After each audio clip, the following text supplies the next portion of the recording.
Thomas Paine, Sam Adams, Benjamin Franklin. These men spoke up for what they thought was right. From their courage came such documents as the Declaration of Independence and the Constitution of the United States. From their willingness to speak what was sometimes unpopular but right, we enjoy such liberties as freedom of speech, the right to keep and bear arms, and freedom of religion. There are those who still wish to oppress our freedoms, and there are still patriots willing to stand up and defend life, liberty, and the pursuit of happiness. Men like Zeb Bell, who honor our founding fathers and what they stood for. It's now time for Zeb at the Ranch, speaking up and defending your freedoms. Brought to you by Magic Valley Les Schwab Tire Centers and all of the other great advertisers on the program. And now, Zeb Bell. And these important words to remember this morning. Inside of every older person is a younger person wondering, what the heck happened? Good morning, everybody. Here comes Kate Smith, and God bless America, followed by a Patriot with our Pledge of Allegiance. Good morning. Good morning.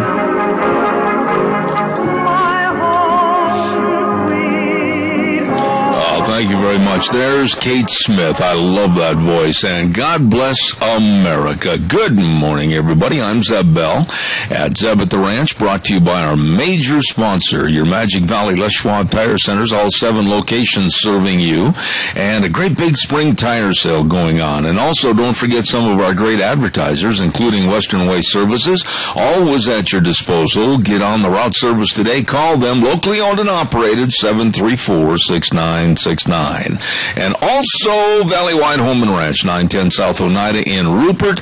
Everything for the farm, the home, and the ranch at Valleywide. Let's get right into it. We got a busy morning. Good morning. Do we have a Pledge of Allegiance person, Wheels? I hope so.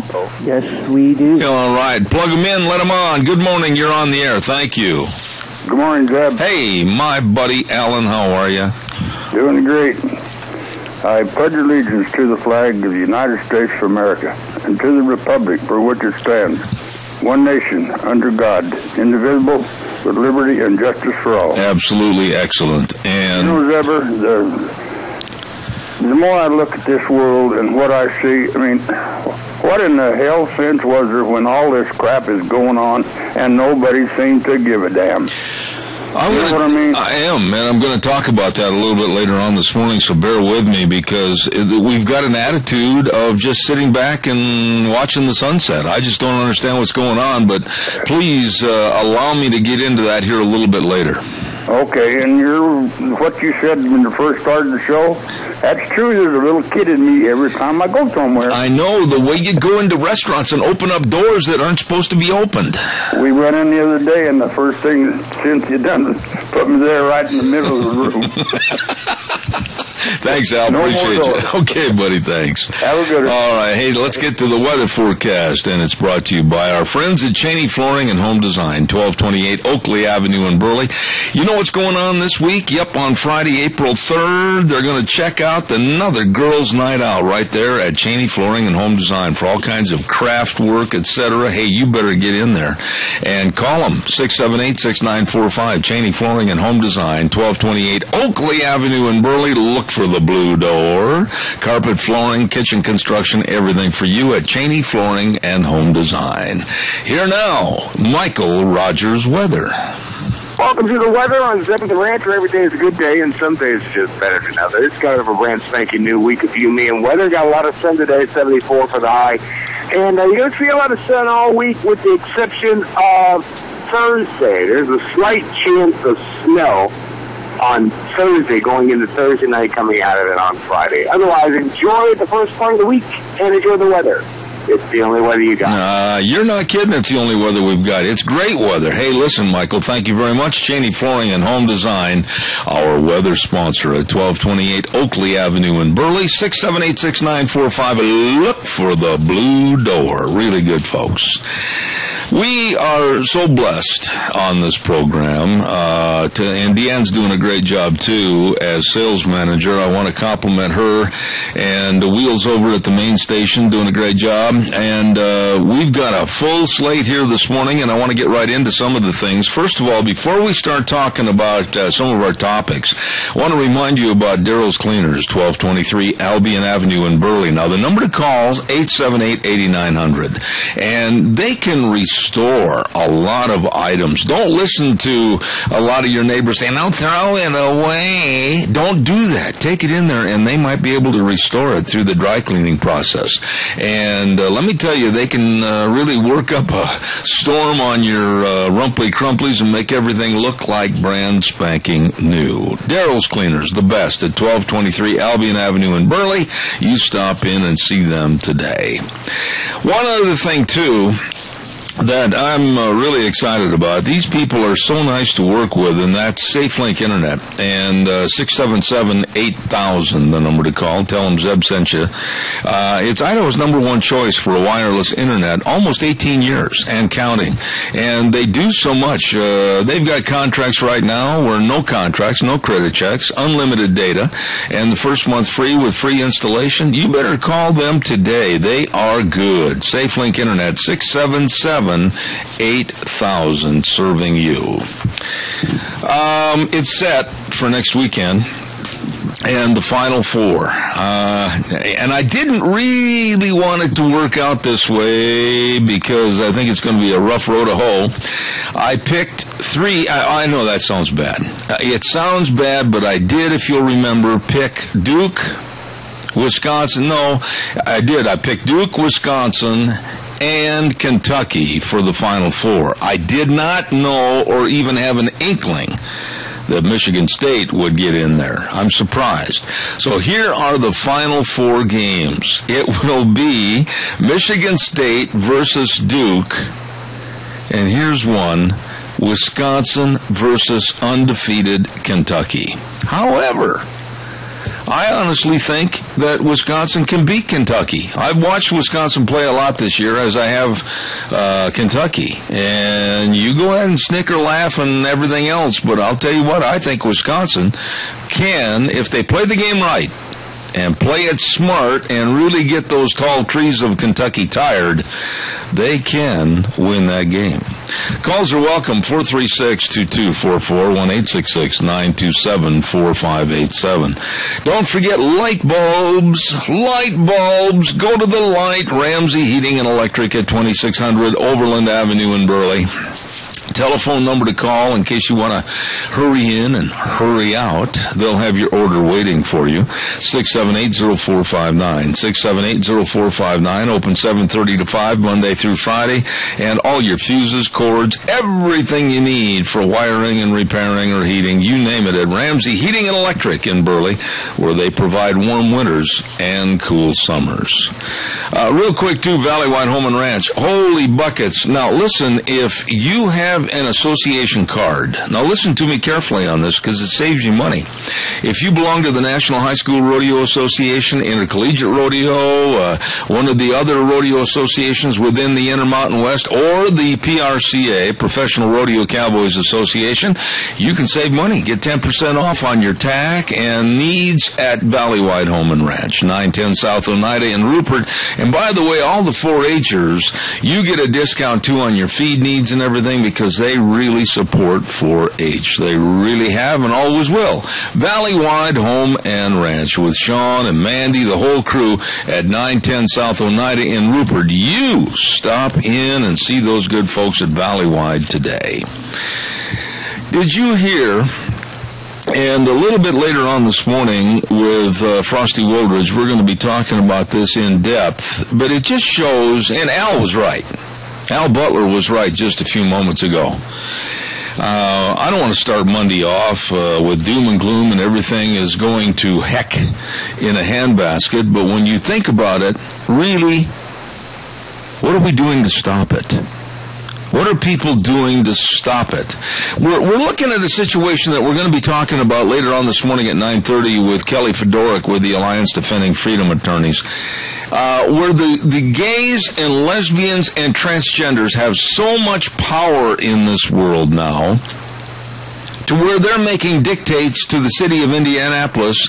And I've got 1, 2, 3, 4, 5, 6, 7 stories laying right here on my desk about these writers for the USA Today and various other publications criticizing the Religious Freedom Bill. I'm telling you, we're going to talk about this in its entirety. The Religious Freedom Bill basically says that if you have religious beliefs, they are to be respected. And if you don't want to bake a cake for a gay wedding, you don't have to. And that's the way it should be. When we trash our religion for filthy lucre, money, we are really in a world of hurt, and we're going to be talking about that a little bit later on this morning. There's another story that I want to talk to you about right now, and that has to do with a cheat sheet to be carried by illegal aliens and telling them how to avoid deportation. What? Yeah, Congressman Gutierrez, you know that guy, the little bitty wimp from the Chicago area, United States Congressman Gutierrez. He's mainly the person to blame for this. And they're promoting this idea. And what they're doing is handing out a cheat sheet to the illegals and how to avoid deportation, or what to do, what to say, etc. if you get picked up by ICE. We have people in politics breaking the law, avoiding the law, and doing everything they can to help the criminals in our society. If that isn't pathetic, I don't know what is.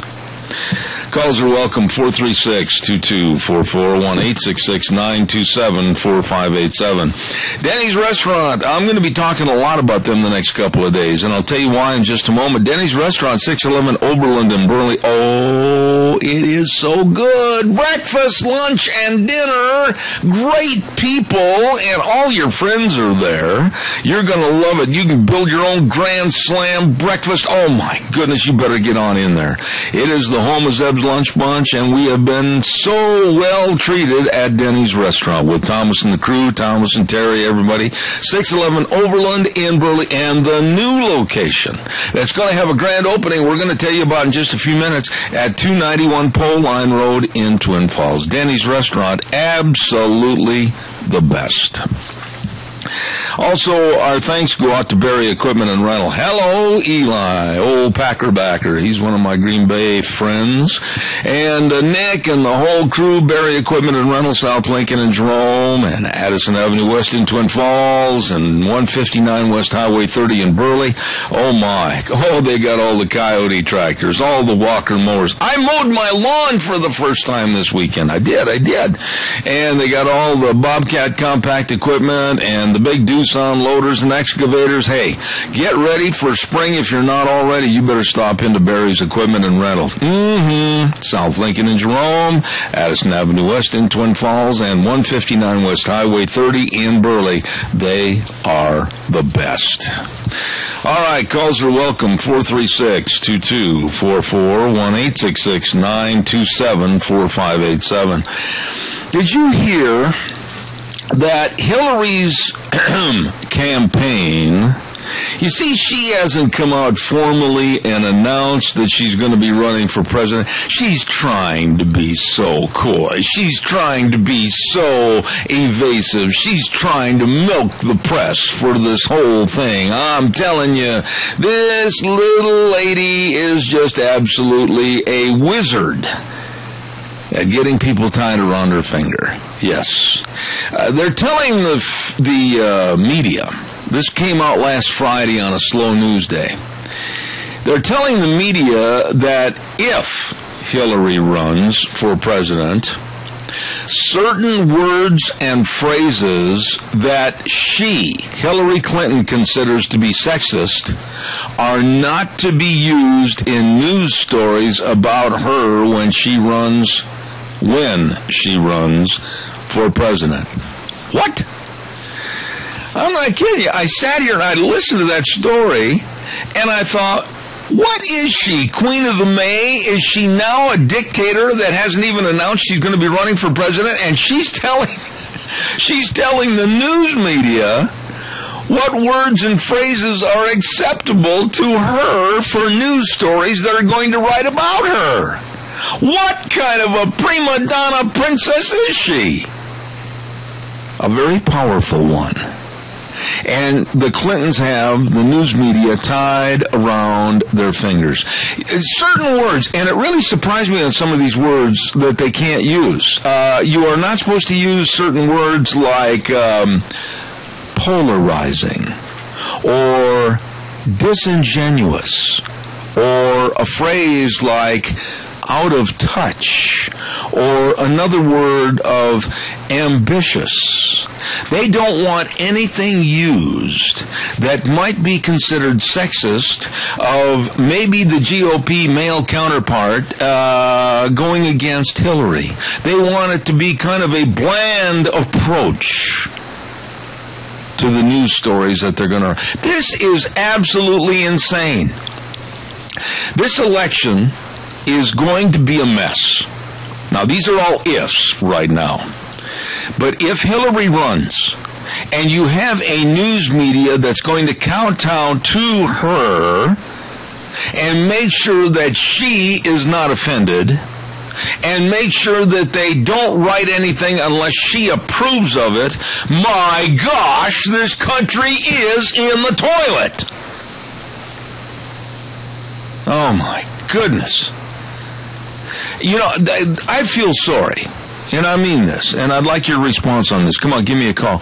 Is how can any GOP candidate, I don't care if it's Cruz, I don't care if it's Huckabee, I don't care if it's Jeb Bush, I hope it's not, how can they get into a debate with Hillary Clinton and not make it a in-your-face debate, and automatically the press and the media is going to say, oh, why he attacked that woman, why that's terrible, that's sexist, look what he did, oh my.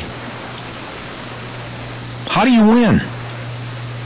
How do you compete against that when she's setting the ground rules right now this morning as we speak? Calls are welcome, 436-2244, 1-866-927-4587. I've never heard of anything so absolutely insane in my life. She's setting the rules. Hey, don't forget about Penetron Soil Conditioner by Maisie. 21-year proven record of increasing yield and quality of all Idaho crops. Yes, sirree. Speeding germination, reducing crusting, improving stands, stimulating root growth and microbial activity, and building soil structure. And Penetron Soil Conditioner saves water. Boy, that's going to reduce a lot of money out of your pocket going for expenses on water. You better believe it. Penetron treated crops have better roots, and that reduces stress for water and nutrients. Increase your crop's performance with a proven soil conditioner, Penetron by Maisie. Get the original, not the cheap imitations. Contact your crop advisor. He'll tell you all about it to obtain Penetron soil conditioner. And then for more information, you can always call our friend Dr. Adrian Arp at 734-2255 for additional information. Penetron by Maisie. Really, really good. Also, we want to say thank you to Scott Gano Landscaping and Sprinkler Service. And the number to call over in Paul, 438-2485. That number again, 438-2485. With the weekend that we had last weekend, oh man, except for the wind on Saturday, maybe a lot of your trees blew down, for heaven's sakes. Well, if you've got tree problems, don't forget to call Gano Landscaping and Sprinkler Service for all your trees to be properly pruned. Fruit trees, ornamental shade trees, everything, stumps taken out of the ground. Oh, they're good in the tree and landscape business for over 35 years. Scott Gano, Gano Landscaping and Sprinkler Service, 438-2485. Come on, give me a call. Don't make me feel lonesome here this morning. Give me a jingle. 436-2244, 1-866-927-4587. Give me a jingle on the landline. What else was I going to say here real quick? In just about 5-6 minutes, we're going to be giving away a half dozen of the delicious Sophie's cinnamon rolls from Sophie's Chatterbox if you can answer the question of Monday correctly. Okay, so stay tuned for that coming up in a little bit. Oh my goodness, it was so scary, and it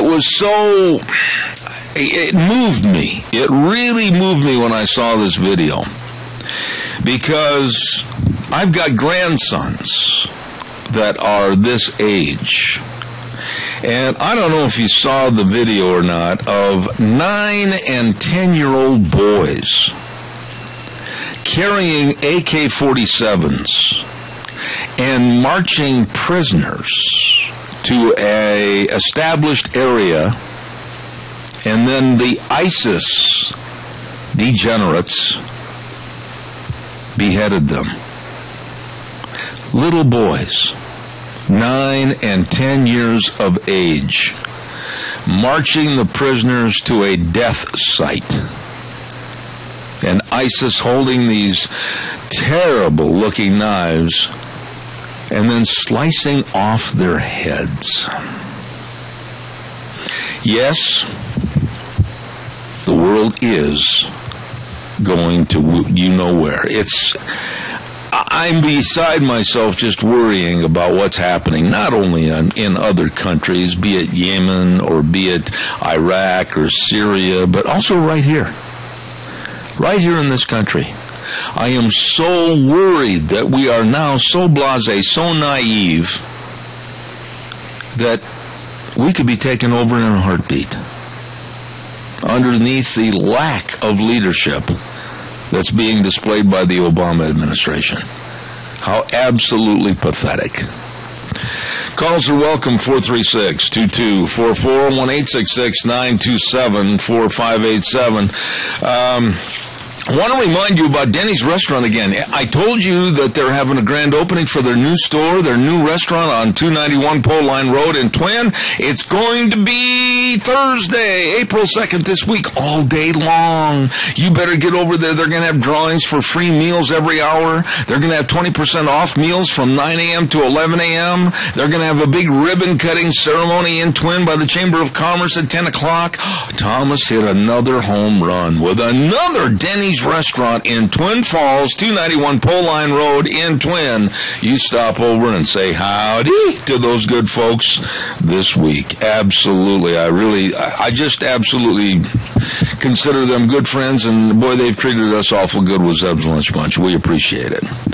All right, we're going to go right to the Capital Press Ag Minute, and the Capital Press Ag Minute is brought to you by a lady that I went over and had a hearing screening the other day at Mount Harrison Audiology. And it amazed me as to the professional attitude of this lady, Christine Pickup, Doctor of Audiology, and the tests that I took and everything to show that, yes, I did have a hearing loss. Yes, there is something I can do about it. And this woman is just absolutely so smart about this topic.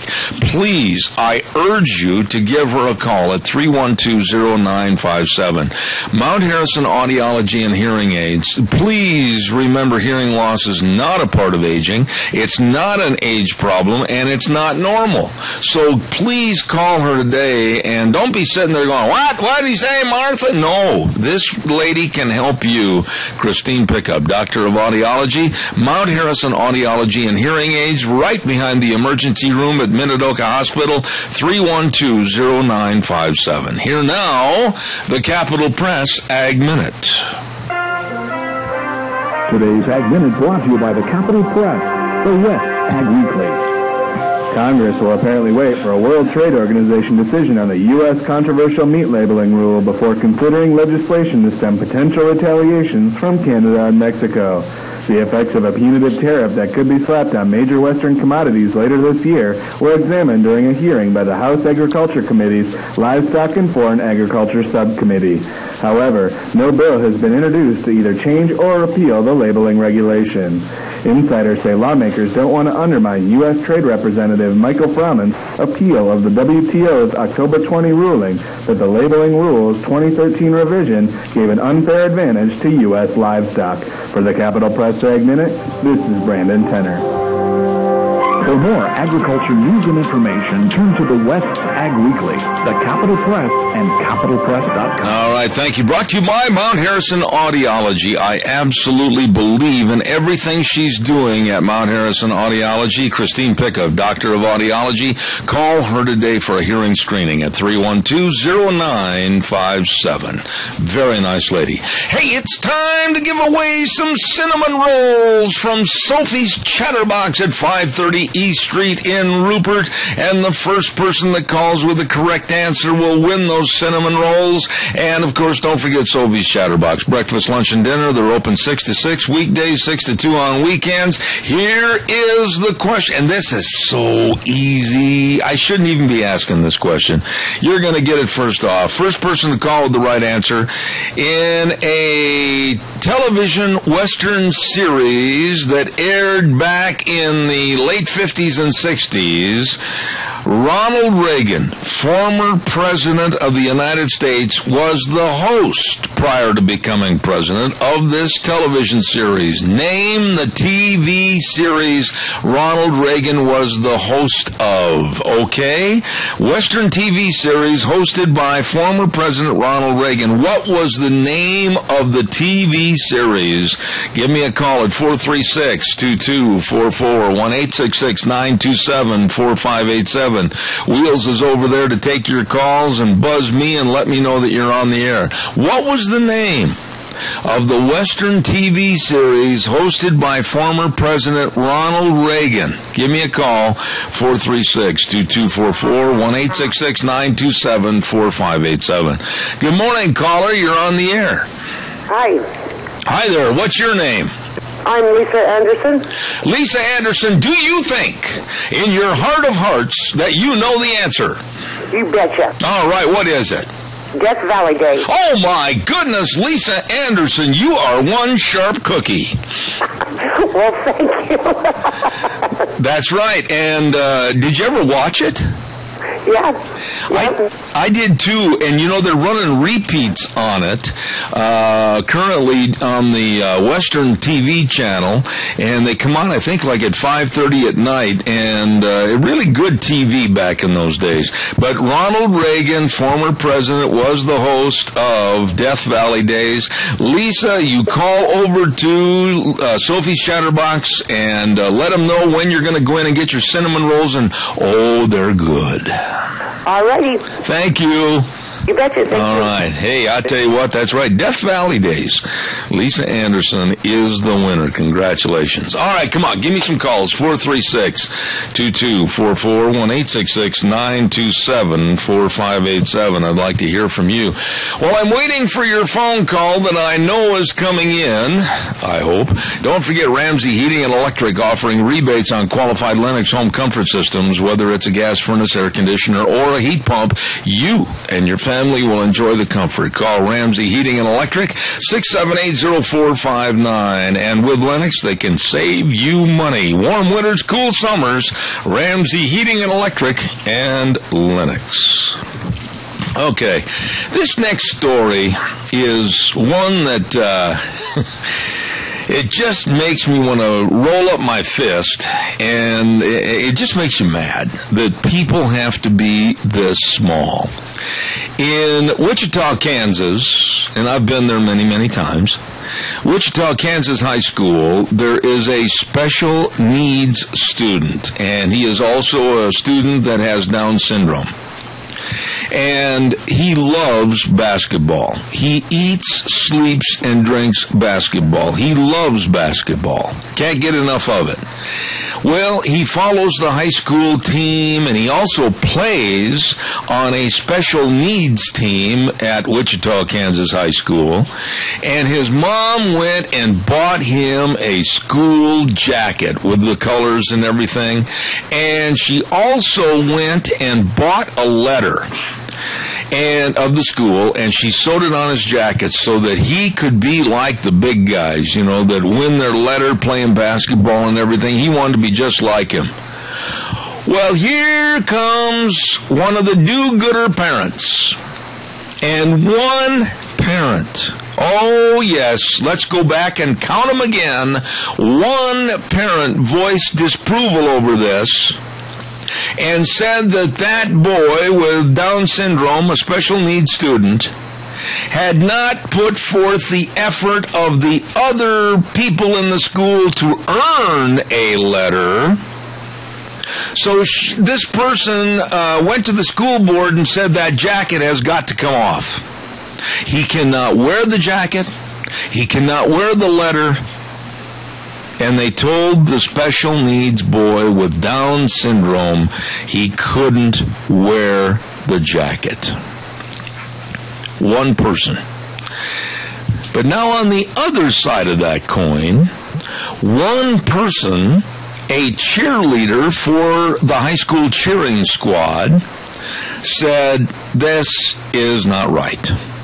And she put forth an effort to get people to sign up on her webpage and show them the school and the school board. Come on, have some compassion for this boy. And she thought maybe she might get 200, maybe she might get 250 people to write in and say, hey, support this young man. Thousands! I mean, she is getting thousands and thousands of people. And now the school board says that, they're going to review the policy, and maybe they will revoke their stringent requirements, and they'll let him wear the jacket. One parent complained about a special needs student with Down syndrome. You've got to be one of the hardest-hearted people in the world to do something that stupid.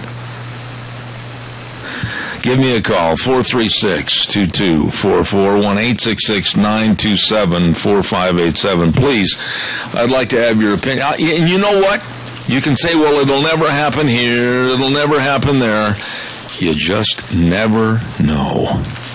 Don't forget, while I'm waiting for your call that I know is coming in, Streamline Precision, 120 South, 100 West of Burley, right next to Dot Foods. You can call Tim Vaughn anytime at 431-7314. 431-7314 for estimates on what you need built on your property. That's right. Streamline Precision is a family of companies providing construction, excavation, and fabrication services.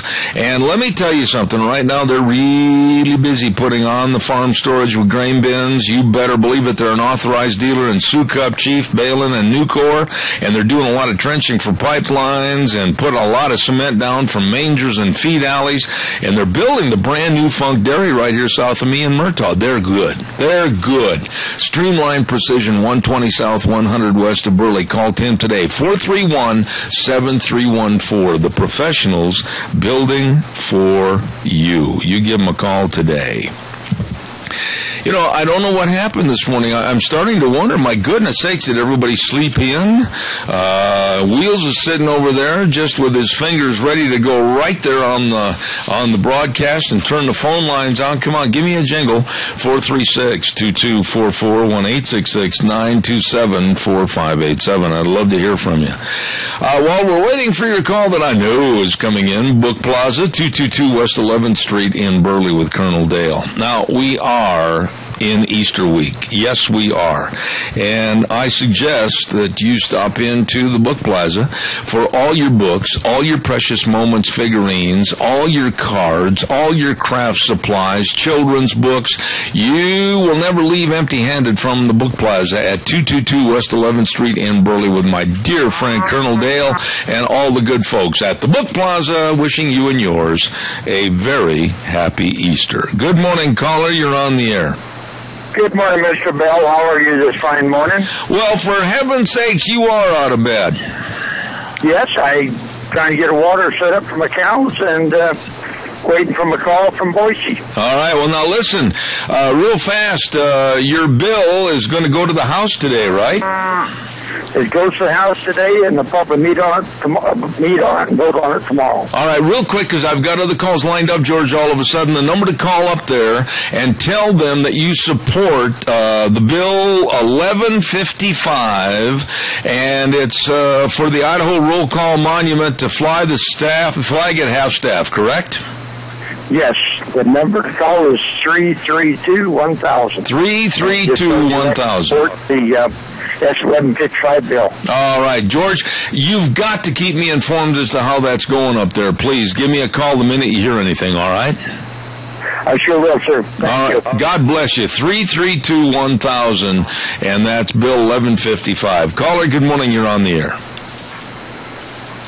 Good morning. Yes, talk to me, please. I just turned into your station, and you're talking about the handicapped boy that wasn't allowed to wear the letter. What school was that in? Wichita, Kansas High School, Wichita East. Okay. That's kind of how the prayers got eliminated from schools here. One person. Yeah. And nobody spoke up against it. You know, when you think about this, and Al Butler called in earlier this morning, and he really brought up a good point. With people not calling and voicing their disapproval, that shows that there's an acceptance of a problem. There's an acceptance of something really shady in our society. And I just can't preach enough that people need to speak out. They need to let their voices be heard. They need to do something because I'm going to say this bluntly, and I think you'll agree with me. Our society is going to you-know-where in a handbasket, is it not? It is, yes. We're not getting informed like we should be, and we're not trusting the media because of the things that they've broadcast about the Democrats, for one thing. You know, I mean, we don't know what's true, what's not. There is... And where do we find the truth? Well, I'm telling you one thing, and I promise you this, and I'm not saying it to flower up my nest, but I'm telling you the straight truth. When I put something on my program every day, I research it to make sure that it is straight above board and honest. I won't talk about one single story that has not been researched. And I'm telling you, whether it's about the Iran nuclear deal, which is absolutely a sham, or whether it's talking about this poor Down syndrome student that they wanted to take a letter jacket away from, I have researched it, and I will always tell you the truth on this program. But the bottom line is people have to get involved and show their disapproval of where the world's going. We do. You know, we listen to Channel 8, we listen to Channel 11, and they don't tell the same story on some things. And what's wrong? What's right? How do we really know? When you say 8 and 11, what network affiliation are you talking about there? I believe on Channel 11's in Twin, and right. Channel 8 is in Pocatello. Yeah, but I'm saying I know that Channel 11 in Twin Falls is a CBS affiliate. What is the one that you're listening to in the other area? It's Channel 8, whatever that is. Okay, well, I'm not sure which one, if that's CBS or not. I will tell you that by watching your network newscasts like ABC, CBS, and NBC, you're going to find that they cater to the liberal left, as we've already found out about that can't use certain words and phrases for Hillary Clinton during her campaign. I mean, the liberal media right now is in the hands of people like George Soros and others, and that is not to be trusted. That's right. God bless you for your call, sir. Thank you very much. Thank you. Thank you, sir. Caller, I'll be right there. You just give me the patience of 60 seconds because I've got to get a weather forecast in here. Red's Trading Post, 203 5th Avenue South in Twin Falls. Ryan Horsley and his entire staff, they know guns. They know accessories. They know all about used guns. They know all about the ammunition. Get in there to Old Town Twin Falls since 1936 serving you. Red's Trading Post, the best. 203 5th Avenue South in Twin Falls. Here now, Michael Rogers weather. Hello, everyone. Michael Rogers for Zeb of the Ranch. I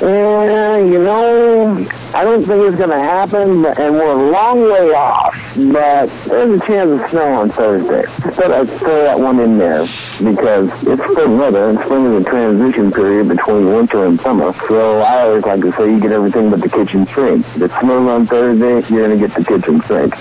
Otherwise, Southern Cross today, breezy, high of about 57 for it today. And it's going to remain sunny throughout the week, except for Thursday, we're going to slight chance of snow. Other than that, enjoy the weather, stay on the weather, you guys. All right, Michael, thank you very much. Brought to everybody by my friends, Red's Trading Post, 203 5th Avenue South in Twin Falls. Caller, good morning, and thank you for your patience. Yes, good morning, Zeb. You know that number you gave, 333-1000? No, I did not say, no, Jerry, I did not say 333-1000. Nobody did. It's 332-1000. Okay, I heard it wrong. All right, sir. Yep. Okay, I'll try that number. I know it's right. 332-1000. Thank you very much. Appreciate it, buddy. Thanks. Yep, bye-bye. All righty. Don't forget, too, Salmon Select Horse Sale. Oh, my goodness sakes, with Fred Snook. I talked to Fred on the phone the other day, and they are ready for a happening. Next week, it's going to be April 8th through the 12th up there at the Lemhi County Fairgrounds in Salmon. 43rd Annual Salmon Select Horse Sale and Mule Sale. Wolf Howling Contest. Barrel racings, team ropings, cow cuttings, mule packing clinics. I don't know how they get it all in. It's going to be absolutely fantastic. Mule sale on Friday, horse sale on Saturday. I mean, my goodness, it's going to be fantastic. For more information, call 208-756-2125. 43rd Annual Salmon Select Horse and Mule Sale, Lemhi County Fairgrounds in Salmon. All right, give us a call, 436-2244, 1-866-927-4587. Can you imagine that we are being dictated to by minorities, not only here but all across the world? And one parent complains against a special needs student and a Down syndrome student to not wear a high school jacket. Oh, please. Oh, please. Caller, good morning. You're on the air. It's good morning, Zeb. Yes, sir. Religion is under attack in this country, and I had words to say about it before. And in order for them to survive, because most of the pastors are worried about their tax problem with the IRS, why don't the millions of members start having Tupperware party type things in their homes and just become a powerful force to put a stop to what is going on in this country? I don't know. You bring up an excellent point. At 10:06 this morning, I'm going to have Pastor Roger Settlemeyer from the Emmanuel Lutheran Church come out here and talk about Easter. And my feeling about ministers, my feeling about churches today is they've got every opportunity to really instill in people a get up and get involved. And when the left, the secular left, is telling them that they can't say this, they can't do this, they can't go to church and believe this, the Bible is hate mail. I mean, my goodness, Tony, your point's 100% right. What in the world is the matter with pastors today? Have they no guts whatsoever? Well, it's going to be up to the people, too, because they'll go to church on Sunday, and that's the last you see of them. True. It's a matter of survival now. Look what's happening down at the beaches. Oh, my, yeah. This is a disgrace. The enemy is just watching kids like that And they realize, hey, we're going to have this country in 20 years. It's no problem. Look what's coming up to it. No, I'm going to disagree with you as one of my dearest friends. It's not going to take 20 years. We have gone to heck in a handbasket so fast that when you say 20 years, I doubt it. I'm looking at maybe 5 years. This country is just with a blasé attitude, not really being able to define right and wrong, and not having rules and regulations that are going to be something for a progressive society to adhere to. We're going to go to heck a lot quicker than 20 years, I'll tell you that. Well, we're on the downgrade. I agree. No doubt about it. I agree, Tony. I agree with you, my friend, and God bless you for your call as always, Tony. Thank you so much. Thank you, You bet, buddy. Thank you. The man's right. I had a guy call me, it's been a couple of weeks ago, one of these liberal loonies.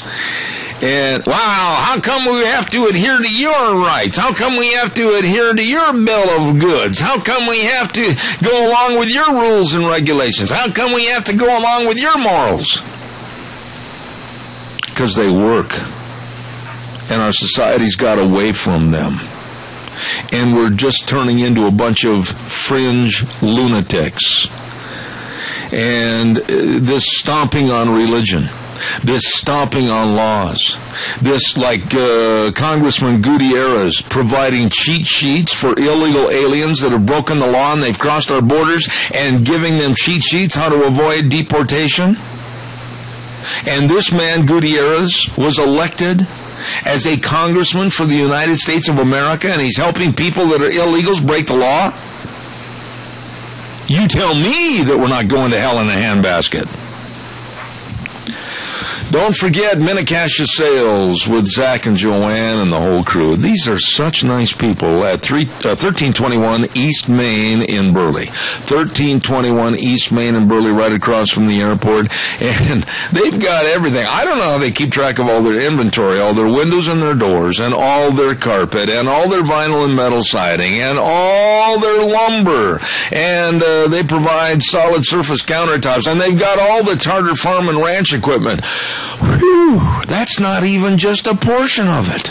They are really serving you at Minnecasia Sales, and they are the sponsor of Dr. History on Tuesdays. Don't forget, Minnecasia Sales. Good morning, caller. You're on the air. Good morning. I hope you're sitting down. Oh, no, wait a minute. Hold on, Helen. When you call, it's more than sitting down. I got to buckle my seatbelt. You know, I can't help but feel that the people are all so discouraged. Why bother calling? It ain't going to change anything. What do you mean? Say that again. I didn't quite understand everything you said. Go ahead. I said, people who got so discouraged, what good does it do to call, to write, to get a hold of your congressman? They have worked for years to discourage us, and they finally succeeded with me. Helen, don't quit. Don't ever give up. I mean, I absolutely will never give up. And when these politicians come to town, they know that I'm going to walk up and look them in the eye and demand answers. They know that I'm going to demand answers on my radio program. I can't give up and let the loonies take over, Helen. Neither can you. If we had, just a minute, if we had a room full of Helens that would stand up to these politicians, they'd be so scared they'd leave Dodge City in a heartbeat. Well, if you don't go back there and go in the office and grab them by the throat, you don't get their attention. They don't come to town. They don't call you. You know, I know you're right, but I can't quit. I can't give up. I've got to keep fighting for the good cause that I think is America, and what it was when I was a little boy, and what it was when I was in high school and college. I'm not going to give up on it, Helen. Well, the thing about it isn't half as good when you was growing up as it was when I was growing up. We're not that far apart in age, my dear. Oh, we're a long ways. I was old enough to have kids when you was born. Well, you're a spunky little lady, and I love you dearly. Thank you so much. Have a good day. All right, take care. Bye. That's no kidding that if we had A whole bunch of Helens. And Crapo and Simpson, especially Simpson, and they came to town. I'll guarantee you they would have, they'd be bowing at the waist and saying, yes, ma'am, no, ma'am, yes, ma'am. Sick Helen on you. You're going to be in trouble, boy. Calls are welcome, 436-2244, 1-866-927-4587. Give me a jingle on the landline. I'd love to hear from you. While I'm waiting for your call, don't forget Great Big Spring Tire Sale going on at your Magic Valley Les Schwab Tire Centers. Wow. I mean, it's spring, and you're a four-wheeled wonder. You want to go see Aunt Martha and Uncle Fred, or maybe you want to go see maybe your old high school buddy or whatever. Hey, they've got all the tires on sale for you, and safe driving for your cars, your pickups, your SUVs. Yep, you get in there and see them today, all 7 locations. Like the Ultra Z 900.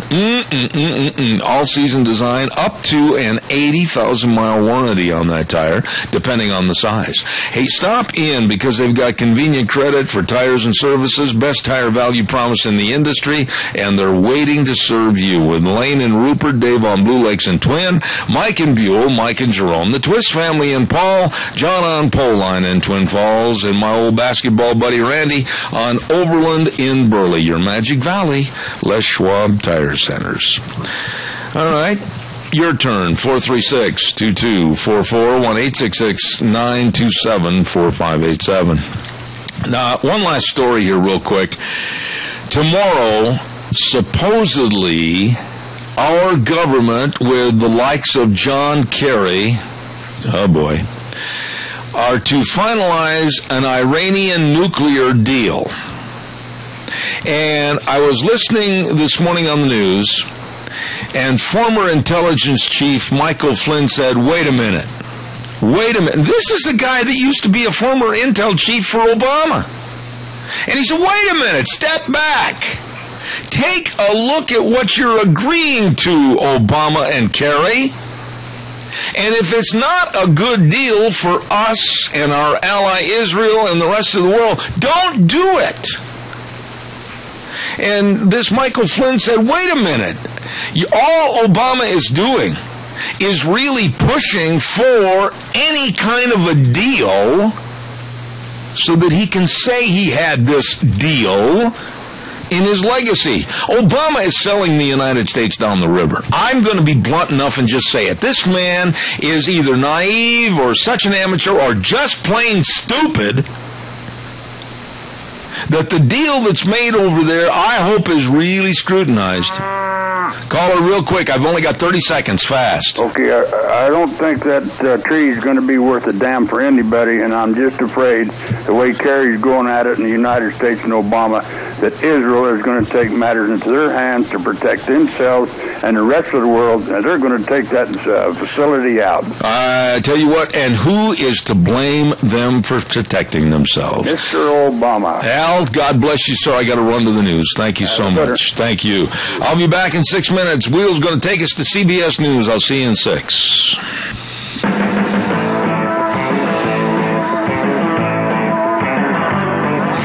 Welcome back. Hour number 2 on a Monday. Getting things rolling for the week. And I'm Zeb Bell, Zeb at the Ranch, with our major sponsor, your Magic Valley Les Schwab Tire Centers. All 7 locations serving you, of course, with the very best of a big spring tire sale. And some of our great advertisers, including Valleywide Home and Ranch at 910 South Oneida in Rupert. Everything for the entire farm, home, and ranch at Valleywide Home and Ranch. And let's not forget our good friends at Western Waste Services. From the canyons of the Snake River and all across southern Idaho, we're always the Georgia struggle. Western Waste Services, we care about our community, our resources, and this great land. Western Waste Services is lending a hand, always that Georgia struggle. Western Waste Services. Locally owned owned and operated and always serving you. Always at your disposal, getting rid of your garbage. Don't forget, now's the time for spring cleaning to get outside and clean out that garage. Maybe you need a dumpster. They've got them in various sizes. I need a dumpster for this office. Holy buckets. Anyway, I'll tell you what, you just give them a call at 734-6969. Western Waste Services, and they've got the porta potties. Get on the route service. Get rid of your garbage. Call them at 734-6969. Western Waste Services. Also, want to remind you, too, about our dear friends at Hanson Mortuary, 710 6th Street in Rupert with he's just such a nice man, Joel Heward. I mean, always with a smile on his face, and he and his family and staff always serving you very flexible hours, and they are there when you need help. Absolutely. You call them at 436-5636, and when there's the passing of a loved one, they are there to serve you, and they'll even come to the rural towns and churches to help you with the arrangements. Always with the highest ethical standards with unquestioned integrity. Hanson Mortuary, 710 6th Street in Rupert, 436-5636. Real fast, want to remind everybody, too, about Lennox and Ramsey's. You better believe it, offering rebates on qualified Lennox home comfort systems, gas furnaces, air conditioners, heat pumps. Yup, your family will enjoy the comfort with Ramsey's and Lennox, where they provide warm winters and cool summers. 678-0459. My buddy, my friend, hello, Frosty Woolridge, how are you? Hey, Zeb, good morning, and good morning to each listener here at Zeb at the Ranch. And what about those Wisconsin Badgers and those Michigan State Spartans? You know, I got to be really honest with you, Frost, and I don't mean to pick on the Final Four as far as some of the teams that are there. But, you know, really, I picked in the Final Four Kentucky and Duke and Wisconsin, but I was shocked, and I'm going to be very honest, also very happy that Michigan State made it through. They saved their very best basketball for the tournament, and boy, they just absolutely, they look good. Well, you know, like a fine wine, they matured. They really they coalesced, and they came together as a team. And you know, that one kid, sank those two last free throws. I actually came in off a 40-mile bicycle ride yesterday, and I thought I'd catch some news, and all of a sudden there was Michigan State and Louisville, and I was in the last, it was in the last, 30 seconds of the game, and that one tip up that, the one missed shot, and then the one dude came up and just blew it back in. It was absolutely spectacular. It really capped off a great 40-mile bicycle ride with a fantastic win by the Michigan State Spartans. So yeah, again, fine wine, coalesce, and all of them together, and what a tremendous game. It was exciting. I'll tell you one thing, and I want to get into the more serious matters, but as far as Wisconsin and Kentucky, kudos goes to the way Notre Dame played Kentucky the other night, and they were a smaller team, but they were much quicker, and their outside shooting had Kentucky on the ropes, and then they'd move inside, then they'd move back outside, and they had the big trees for Kentucky really with their tongues hanging out. And if Wisconsin is going to beat Kentucky, they're going to have to go into a transformation game of speed and alternate the speed of the game and get those big trees for Kentucky tired, because those are some big boys inside. Well, they certainly are. And again, as you and I have talked over the last decade together, it's sport, and anything can happen. And the big trees, those monster guys, we can have their, short, faster guys can have those guys having their tongues just completely hanging out. But also, if it's one of the hot nights, for shooting, for Wisconsin, then that dynasty of Kentucky can really be taken down, because look what happened in that Notre Dame game. So it's exciting. This is going to be an exciting finish of the Final Four. I'm excited about it. Frosty, I want to change gears right now, and I was so upset the other day on Friday. Here it is, the end of the week, end of the news cycle for the week, if you will, and there stood the United States Congressman from Illinois, Gutierrez. What a mousy little man. And he is one of the main instigators of providing a cheat sheet for illegal aliens, telling them how to avoid prosecution and deportation. What kind of a country is it that elects individuals to serve in Congress and the Senate, and they're doing more to help the illegals than they are to help the American taxpayer? You know, I could go back into the archives of newswithviews.com, which I write for twice a week. And in fact, part 4 of Immigration Shutdown Now, you might want to go right there. It's on newswithviews.com, and it's part 4, Ecological Footprint Disaster and the Consequences of Adding 100 million more immigrants, and what that means to our farmland, what it means to our wilderness. It's a powerful piece. And I hope that each person not only reads it, but forwards it to everybody they know, because the more educated we are, the better we are to defend ourselves against this onslaught. And the fact is that Gutierrez, and I said this 10 years ago, I probably said it 15 years ago, I'd have to look it up.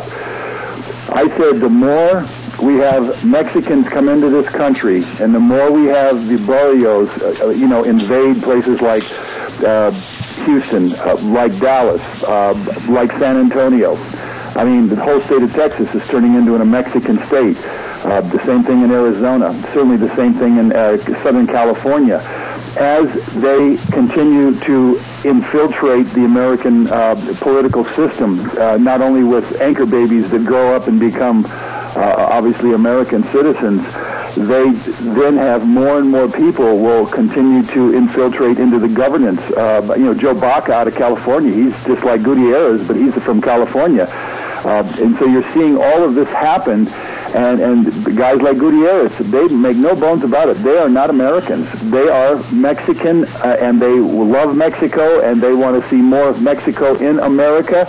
They're the ones that make sure that our laws and our immigration laws are not enforced.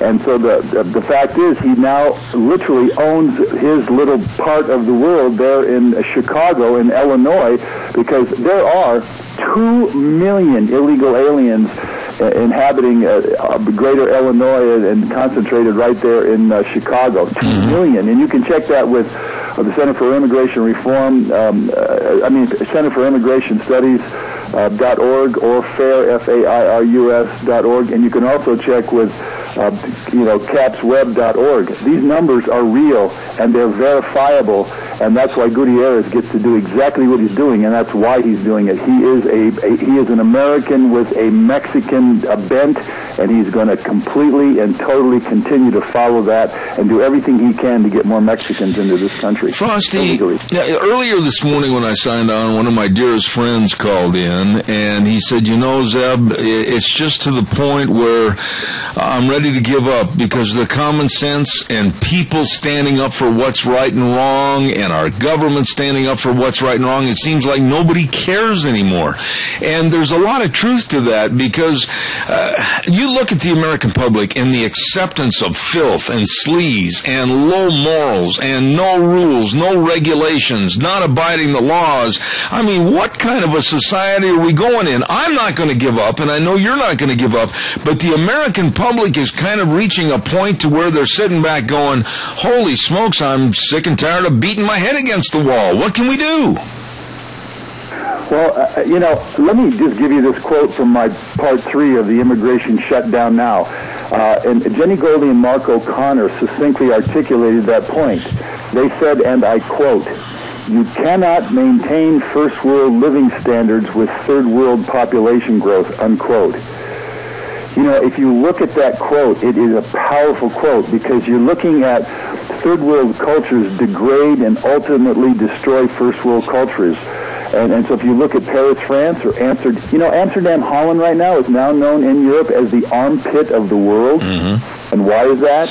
Because Amsterdam, Holland has been taken over by virtually all of the Muslims and the North Africans who came to Holland, and literally they're living on nothing but welfare of the Dutch people, but they are just trashing the streets. One of the things I found out in my world travels is that third world people continue to throw their trash everywhere and anywhere, off the trains, off the buses, into the rivers, plastic everywhere, junk. It's because that's what they've done for eons of time. Their cultures are just throw away and so forth. But now they're throwing plastic and glass and aluminum and all the other things that create the consequences for the environment. But this is all happening. Malmo, Sweden, right now, same thing. London, England, same thing.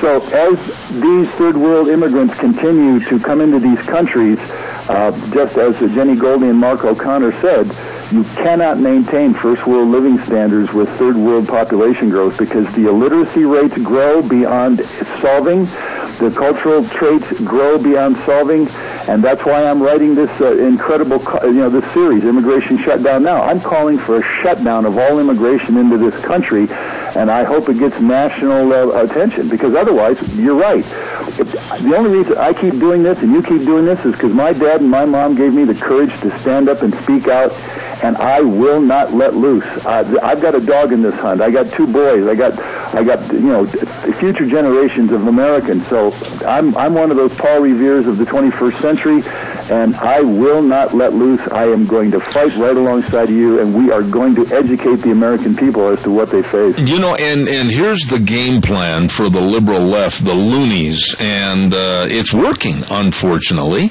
Their game plan is to go like Saul Alinsky and go on the attack. And the minute that anybody stands up for any morality, stands up for the Bible, stands up for decency, they go on attack and say that they're bigots and hate mongers, and automatically they get the press from the media that's so liberal today. I mean, we've got a rough road to hoe, but I'm not going to weaken like you.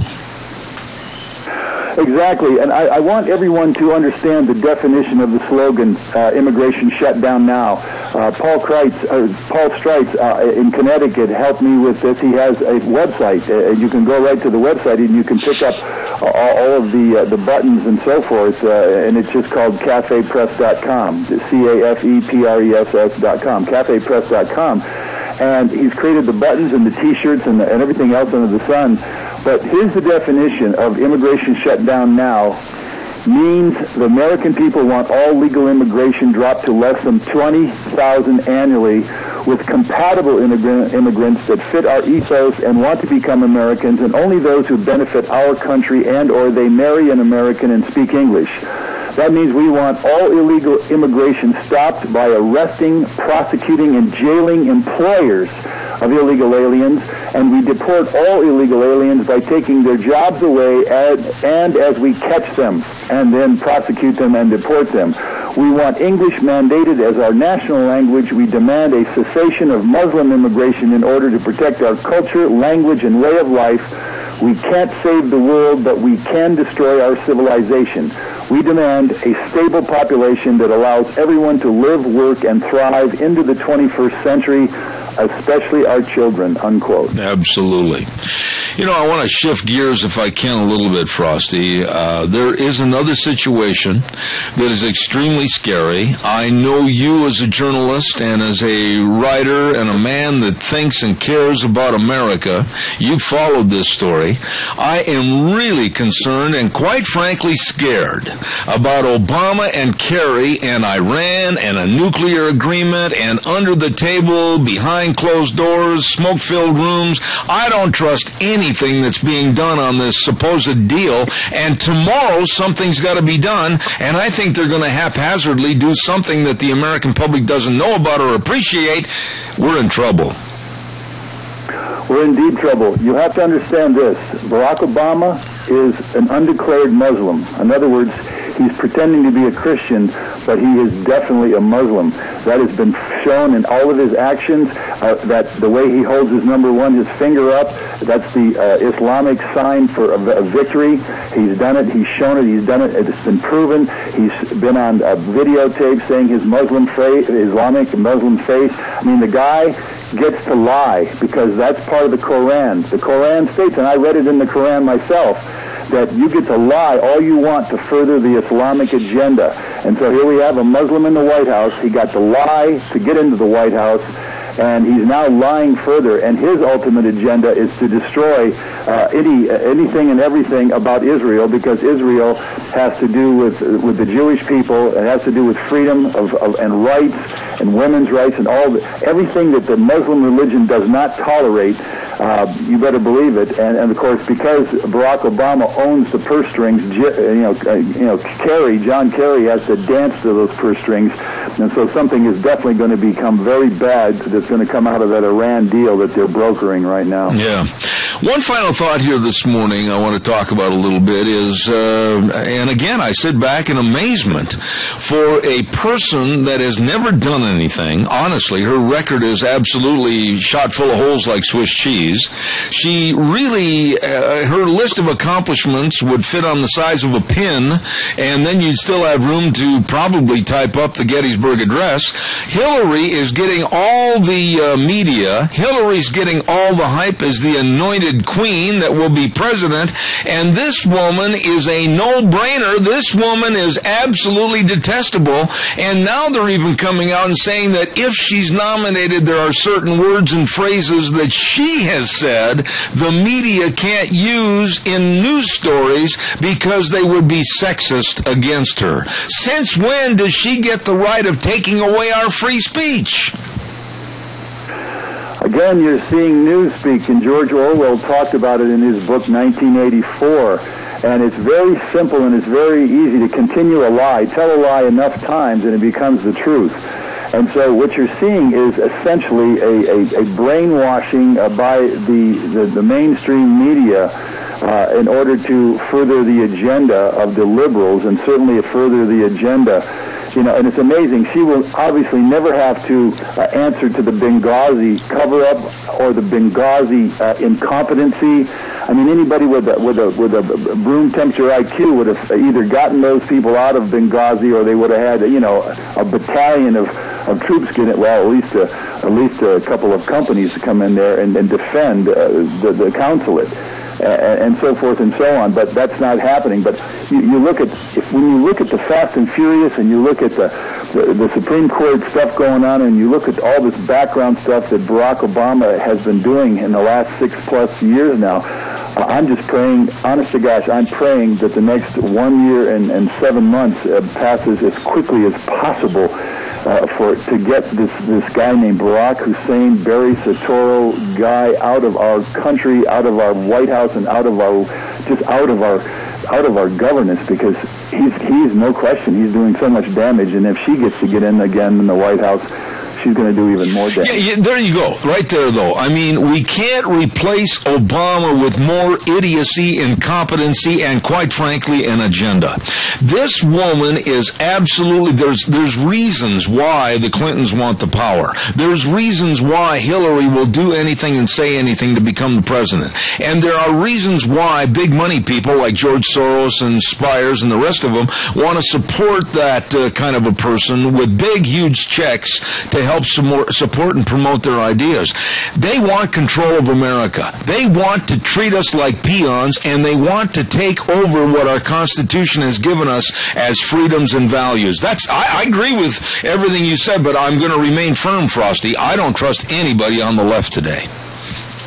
Well, I don't either, and they are working to literally subjugate the American people to this immigration invasion, to this multicultural concept that absolutely, they make sure that they stay in the gated communities, and then we got to live down here with all of the nightmares and the consequences and the crimes and the drugs and the linguistic chaos and the breakdown of our school systems and all to go with that.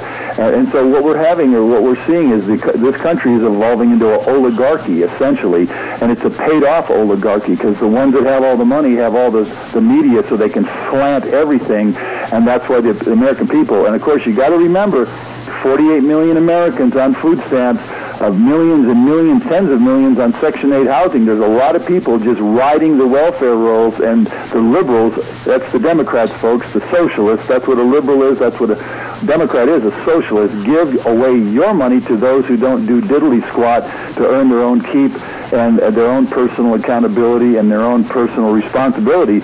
And as long as we keep electing that situation, we're going to get more of it, and that is a reality that people are not going to like here as those welfare rolls continue to grow up 50, 60, 70 million people on food stamps. My gosh, what a nightmare for our country. Absolutely.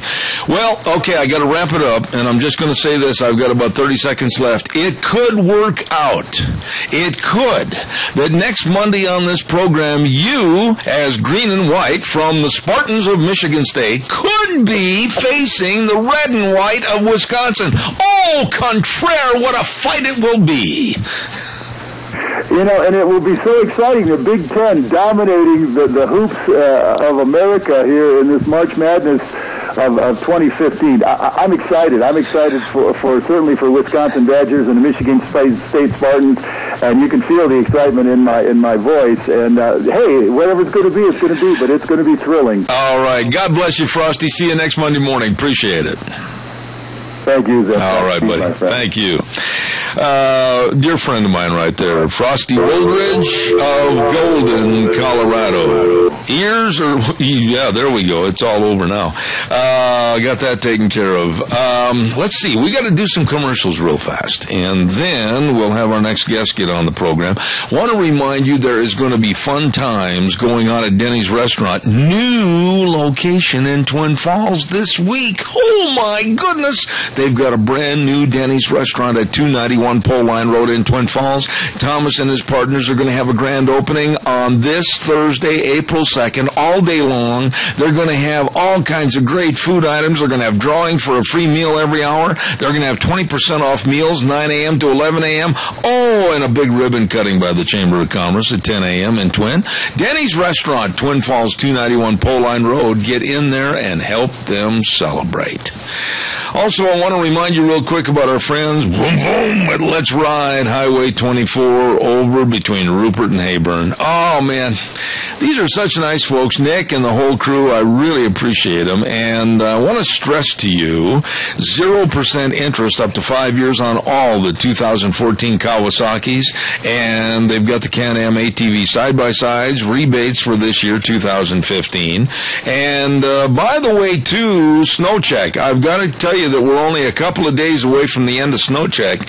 If you want a brand new snow machine built just the way you want it, go in there and pay $500 down and get it custom built to your specifications at Let's Ride, Highway 24 between Rupert and Heyburn, where the fun is sold. Really nice people. Okay, don't forget too, when I talk about nice people over in that area, I have to always allude to the fact that Cameron and Siemens Insurance, Dean Cameron, Todd Siemens, right there on Highway 24 in Rupert, and life insurance, health insurance, retirement planning, employee benefits. Yup, they're there to serve you. Very dedicated and responsive to your needs. And all you have to do is call them. Call them and make an appointment, and they're there to serve you at 436-4424. That number again, 436-4424. Cameron and Siemens Insurance, please give them a call today.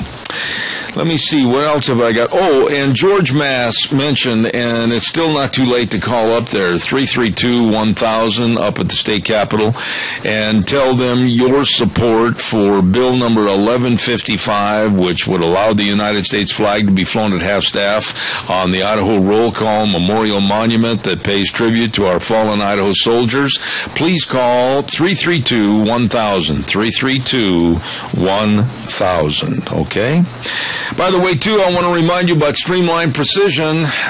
Before we get our next guest on the phone, I want to remind you that Tim Vaughn taking your calls and figuring up your estimates for what you want built on your property. Streamline Precision, 120, scare me to death. I forgot to turn off my phone. Old Wheels is on top of it. Streamline Precision, 120 South, 100 West of Burley. The number to call Tim, 431-7314. And don't don't forget, Streamline Precision is a family of companies providing construction, excavation, and fabrication services. And right now, boy, I tell you what, it's great time to be talking to them about grain bins for on-the-farm storage. They're an authorized dealer in Sukup, Chief, Balin, and Nucor buildings. They know how to put them up. And also all the trenching for your pipelines and cement work for your mangers and feed alleys. And as I've said many, many times, they are currently building the brand new Funk Dairy over here south of Murtaugh. Streamline Precision. Streamline Precision, the best. 120 South, 100 West of Burley. Number to call, 431-7314. Okay. Let's go to the phone lines right now. And with the Alliance Defending Freedom, we are very, very blessed to have the lovely Kelly Fedoruk on our program this morning. Kelly, good morning. How are you? Good morning, Zeb. I'm well. How are you doing? Well, needless to say, I'm more than a little bit upset as to what's going on in the news. And I would like to talk to you a little bit about a past court case that we have talked about with a lady that owned a flower shop, and then also get into this Indiana Religious Freedom Bill. Which one would you rather start with first this morning, Kelly? Let's go ahead and talk about, we'll talk about the bad news first and then the good news. All right, well, okay, I like that. Let's go to the bad news. What are we going to talk about then? Are we going to talk about this Indiana Religious Freedom Bill? Well, that's the good news. The bad news is what happened to our client, Baronelle Stutzman, last week, and the judgment from the court that affirms the court's decision that she must pay a penalty for her faith and surrender her freedom and her conscience. Right. And the penalty and fees that the court imposed, that's only the first punch. The ACLU is also suing Baronelle and has asked the court to award them penalties and fees. And the result, the impact of this decision will financially devastate this wonderful 70-year-old grandmother and is jeopardizing her retirement and her personal savings. And it's a very unfortunate situation that the message being sent by the Attorney General and by the ACLU to people of Washington is this. It's you either surrender your religious liberty and your free speech rights, or you face personal and professional ruin. You know, Kelly, I'm very outspoken about these stories and very outspoken about the end and net result as to what might happen. And what I see right now, and if you don't agree with my verbiage, you can jump right in and tell me, but I see nothing more than our government acting as a Gestapo arm. And what they're doing is we all have to fall into a Gestapo lockstep. And if we don't fall into that lockstep, they will come back and they will ruin us. They will come back and they will make us have mind-altering classes so that we go along with their adherence of an abnormal lifestyle. And I think America is doomed if we all don't fight back. The government, as you know, was established to be the greatest protector and best friend of freedom. And it's very unfortunate we are seeing an increasing trend where the government has become not the best friend, but a threat to freedom.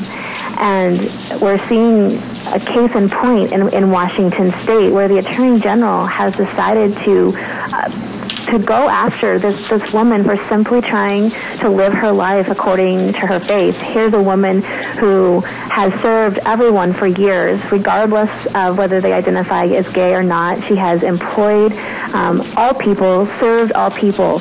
But because she could not participate in an event, because she could not use her creative, artistic expression to endorse a message that violated the very tenets of her faith, the Attorney General has decided to punish her and to go after her. And this is the complete opposite of tolerance. And it's unfortunate because the government is supposed to be the best friend of freedom. It's supposed to be our protector, not the destroyer of our freedom and our very livelihood. How are we going to turn this around, though, Kelly? I mean, this is just one little spot on the monopoly board that the left, the gay and lesbian and transgenders, they want complete control. They want us, the normal folks, to bend and kowtow to their needs. And the more that people like this poor lady fall like little dominoes, the more they're going to take power. What are we going to do? How are we going to fight this? Well, I wouldn't characterize it quite like that. It's important to recognize that every single person, no matter who you are, is deserving of dignity and respect. That's the reality for every single person. And it's based on that dignity and respect that we are entitled to certain freedoms and to individual freedom. And that's why our government has decided that these are fundamental rights. They are in our U.S. Constitution and every state constitution, that the government cannot dictate how we live our lives, how we follow our faith, the types of speech we want to participate in or not participate in. These are freedoms that belong to every person, that's rooted in our very dignity as persons. So we continue to stand up for truth, we stand up for freedom, and we stand up for these individuals and defend any individual whom the government is trying to force to violate their sincerely held beliefs. Well, I still go back, as I did when some of these stories started coming out. And if I'm a businessman, whether I'm involved in selling cakes or whether I have a flower shop or whatever the business is, and you have a sign on your door that says, "We reserve the right to refuse service," blah, blah, blah. Why isn't that able to stand up in this case? I mean, if somebody comes in and we say, "No shirt, no shoes, no service," and we reserve the right to refuse service to anyone, why can't that be applicable to what these folks are saying? Well, if you're asking whether or not someone should be denied basic goods and services, the answer is always absolutely not. However, if you're referring to an artist, right, or an individual being forced by the government to speak or to participate in an event that violates their beliefs, well, of course, that's a very different issue. Mm-hmm. And surely we all can come and agree that the government should not be in the business of telling Americans the types of events they should and should not participate in. And I think that there's a lot of analogies that we could talk about. The government should not force a singer to participate in an event or a political or a religious event that they don't want to lend their ability to sing to. You see major corporations, Walmart, Starbucks, hotels, obviously they all insure and serve everybody, but they're not going to sign up and endorse or participate in every 5K race or charitable dinner that someone asks them to endorse. So it comes down to basic freedoms, that the government is supposed to protect freedom, not undermine freedom. And at Alliance Defending Freedom, we're committed to ensuring that Americans' fundamental freedoms are not taken away, that their right to speak is not silenced by an overbearing government. Now, let's move along to the other story, and that is the new Indianapolis problem. A lot of people are saying boycott the Final Four, etc., because of the Indiana Religious Freedom Bill. Go ahead and tell us a little bit about that. Well, the opposition is lying about this bill. There's been a lot of misinformation, misrepresentation, and unfortunately for the other side, they have no facts to back up what they're saying. The reality is this is a common sense law that ensures that the government cannot impermissibly or unreasonably intrude on citizens' freedom to live and to work according to their fundamental beliefs. Mm-hmm. And this is a law that's been around in other states for a long time and also exists on the federal level. And it simply ensures a balancing test that makes sure that the scales of justice stay in balance between compelling governmental interests and citizens' freedom to live and to work freely. You know, but the thing is, it seems like the media right now, Kelly, has jumped in the middle of this thing, and they're condemning everyone connected with this bill, and they're condemning the city of Indianapolis, and they're saying, hey, if we had another alternative time-wise, we'd pull the NCAA Final Four out of Indianapolis, and it seems like everybody from the liberal left is trying to denigrate what's going on in Indiana. It's truly unfortunate and devastating to freedom, because all Indiana did was join the 19 other states that currently have these laws on the book, as do every citizen in every state under federal law. President Bill Clinton signed the federal law into law in 1993, and these laws continue to strike a very common sense balancing test for the courts. These laws don't pick winners and losers. It simply gives you a chance to have your freedoms heard in court. So it's a very common sense bill. It in no way enables any of the harms that have been launched against it. And it's a much needed bill, because if you look across the country, there are many examples of people of faith who have been persecuted in their states by the government where there's not been a RFRA law on the book. There was a Jehovah's Witness woman, for example, who died in Kansas because such a law was not enacted. We've seen the Amish communities affected when the government has tried to unreasonably burden their ability to follow their faith. We've seen cases involving the homeless and the people's ability to feed the homeless in public spaces. There are a lot of citizens of this country who belong to various faiths, including minority faiths, that deserve to have protections and ensuring that the government cannot unreasonably coerce them and punish them for simply trying to live according to their faith. Well, you know, you really are on top of this, and I was reading one story, as a matter of fact, that was written by Nancy Armour of USA Today on their sports page, and she had a quote in there that said, but the NCAA can and should tell Indiana lawmakers that their prejudice and their mean-spiritedness have cost the state the privilege of hosting any other collegiate sporting events. These folks that are members of and supporting of the gay, lesbian, and transgender lifestyle, they're out for total control, and the rest of us, they want to run over like a steamroller. Well, Zeb, one point that should be made is that if they're going to boycott the state of Indiana and boycott the NCAA and the Final Four game, they're going to need to go to the 19 other states that also have these laws in the book and have for the past 20 years. That's true. And they also might as well pull the NCAA and the NFL and every other business out of the entire United States of America, because all 50 states under federal law enjoy the same protections that were just enacted in Indiana. So their mantra and their misinformation that they are pushing is simply false, and they're not speaking the truth about what this bill really does. They cannot name one person who identifies as gay who's ever been discriminated against anywhere because of one of these types of laws. There simply doesn't exist an example. But we can name many people of faith from a variety of religious backgrounds who have been discriminated against and persecuted by the government in the absence of one of these laws. At the end of the day, this law is about creating a balancing test to protect competing interests and to allow people of faith the ability to obey their conscience.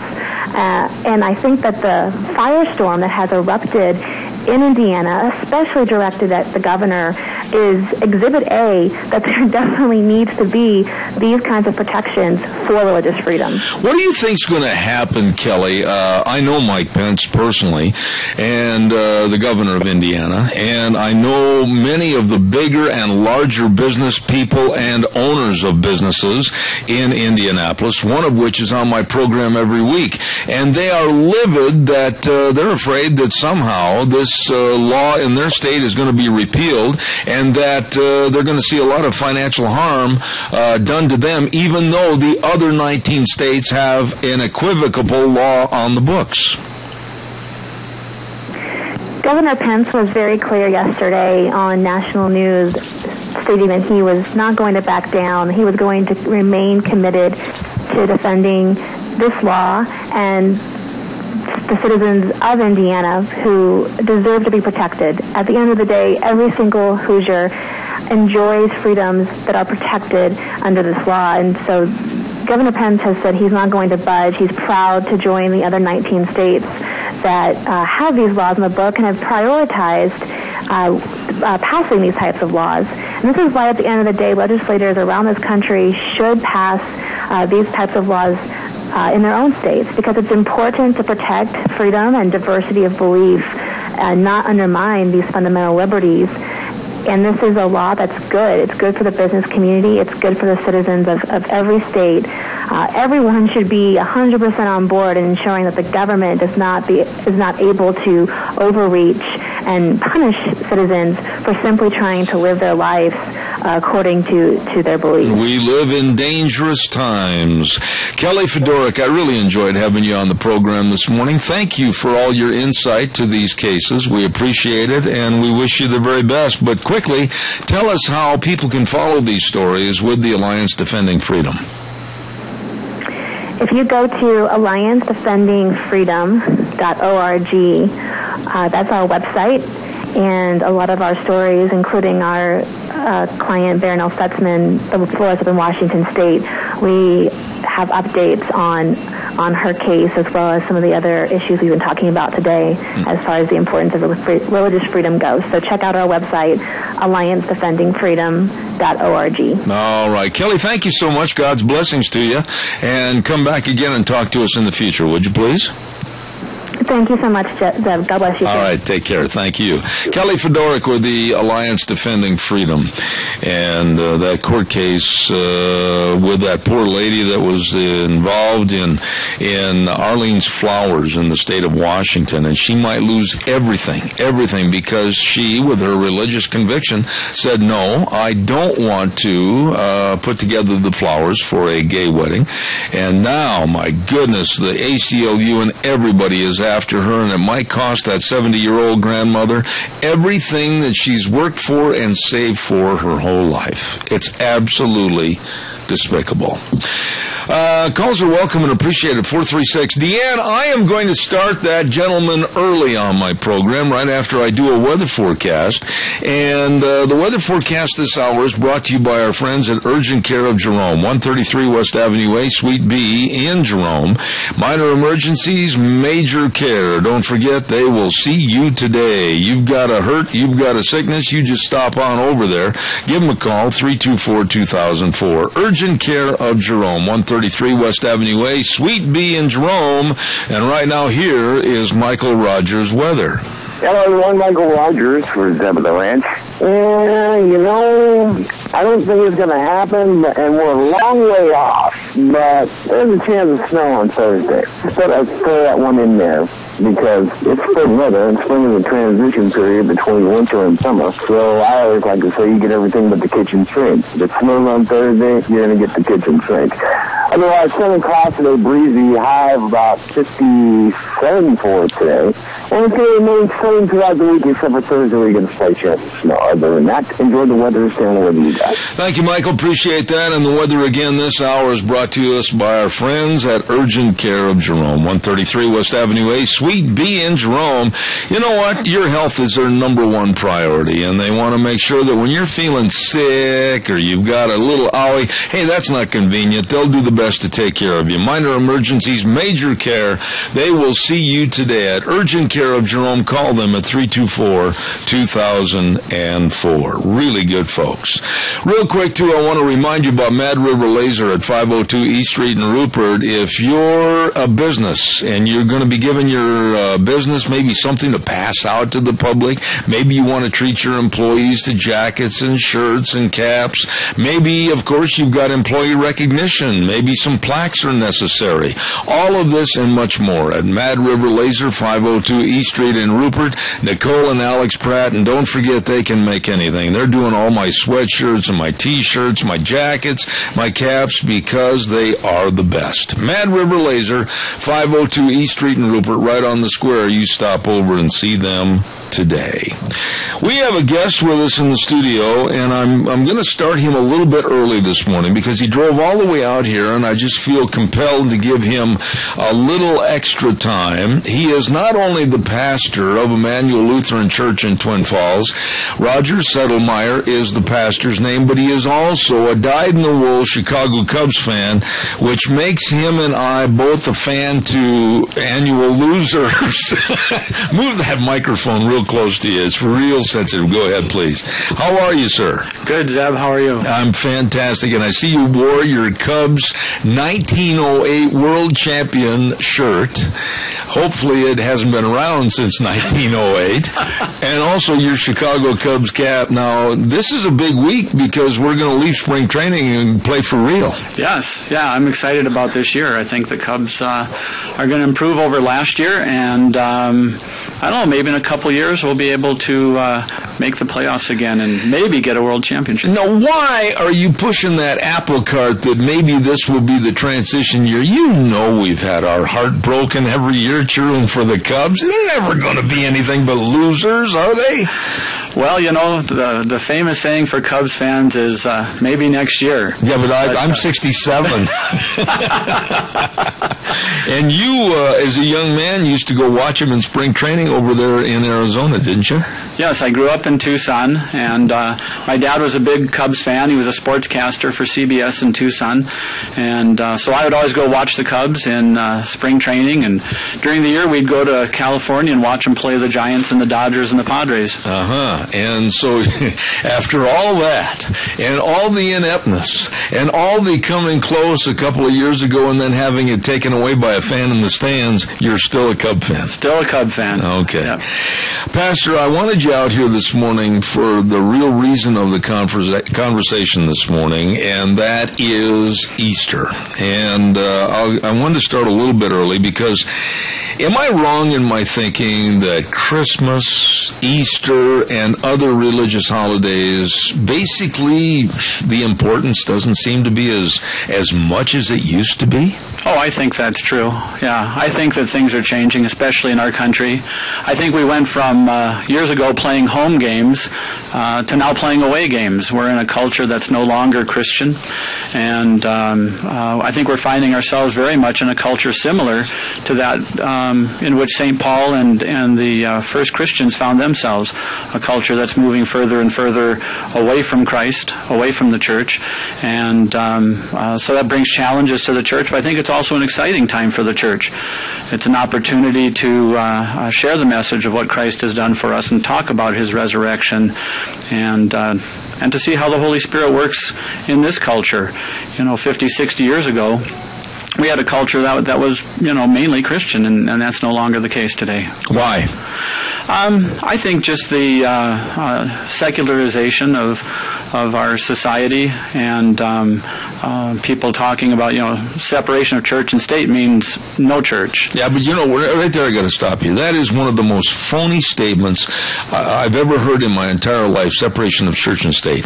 That never was in the Constitution. Right. There's a bunch of people that absolutely are still very illiterate about that when they make that statement, Yep. many of which are politicians that haven't read the Constitution. It was nothing more than a letter Thomas Jefferson wrote at that time to the Baptists way back in the 1700s, and I get a little bit upset with that phrase being used by the left. Yeah, and you're right. I never saw it as separation of church and state, but that the state would not establish the church. Right. Yeah. Is it laziness or is it something else on behalf of congregate members and or pastors that we've allowed this feeling to grow like a cancer? Yes, I think it's both. I think there's laziness on the part of the church, but I also think that there are factors from our culture that are pulling us away from the church and making our culture more and more secular and less of a Christian influence in our culture. Can it be turned around? Oh, I think. Or is it too late? I really don't know. I would like to think that it's not too late, but regardless of whether the culture is Christian or not, God promises that where His word is taught and proclaimed, His word accomplishes His purpose, and so I think there's hope either way. Either way, at the end of the day, God wins. So, I think that's the good news in it. When you look at what's going on in the news every day, and you look at, and I've got to do a commercial break before we go to the news, but when you look at congressmen and senators basically breaking the law to defend and help the illicit and the illegals more so than the American taxpayer, you look at what's happening with the young people in our society, you look at the drug abuse, you look at sometimes the young people haven't got a clue, they don't know Khmer from Sikkim. We're looking at a pretty desolate wasteland of intelligence right now in America, and it's no wonder that religion's going by the wayside. Right. I would agree. And it's an unfortunate thing, but again, the Roman government was no different than our government today, maybe even worse than our government today, and it was in that time that the church began to flourish. And you start with 120 disciples at the day of Pentecost, and within 30 years, historians are writing that there are Christians all the way in Rome and even in the emperor's household, and so the church grew even in that type of a culture. So at the end of the day, I'm always hopeful because our hope is in Christ, who is Lord of all. Pastor Roger Settlemyer, Emmanuel Lutheran Church, and a lot of what he said about religion is the way we also feel about the Cubs. Hope is immortal and eternal. And we're going to have much more with him. We're going to talk about Holy Week, which this is Holy Week, and we're going to have that as the next hour's presentation for our segment this morning. I also want to remind you that Rogge Auctions are going to plan on having a great big spring consignment sale. This is going to be on April 11th at the Minidoka County Fairgrounds in Rupert. Hey, consign early. I want you to call either Ron Rogge at 431-6187, Cade Rogge at 431-0074, and get your consignments in right now. They're not going to be accepting household items, but please, they want this to be a real high-class consignment sale on April 11th at the Minidoka County Fairgrounds. Rogge Auctions, great big spring consignment sale. You get a hold of them today. We're going to be back in about 6 minutes with more Zeb at the Ranch on this Monday morning. God bless. We'll see you in 6 minutes.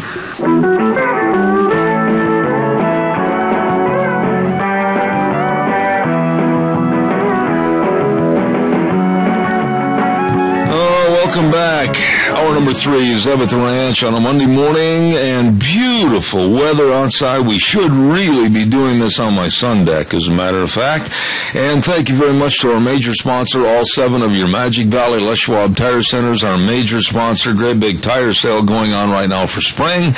And, of course, we also want to say thank you to Western Way Services, always at your disposal. Get on the route service today. Call them at 734-6969. And, of course, Valley Wide Home and Ranch, 910 South Oneida in Rupert. Everything for the farm, the home, and the ranch. Hungry? Well, about this time of the morning I am. And don't forget, lunch special at Chadwick Sports Grill, 139 West Main in Burley.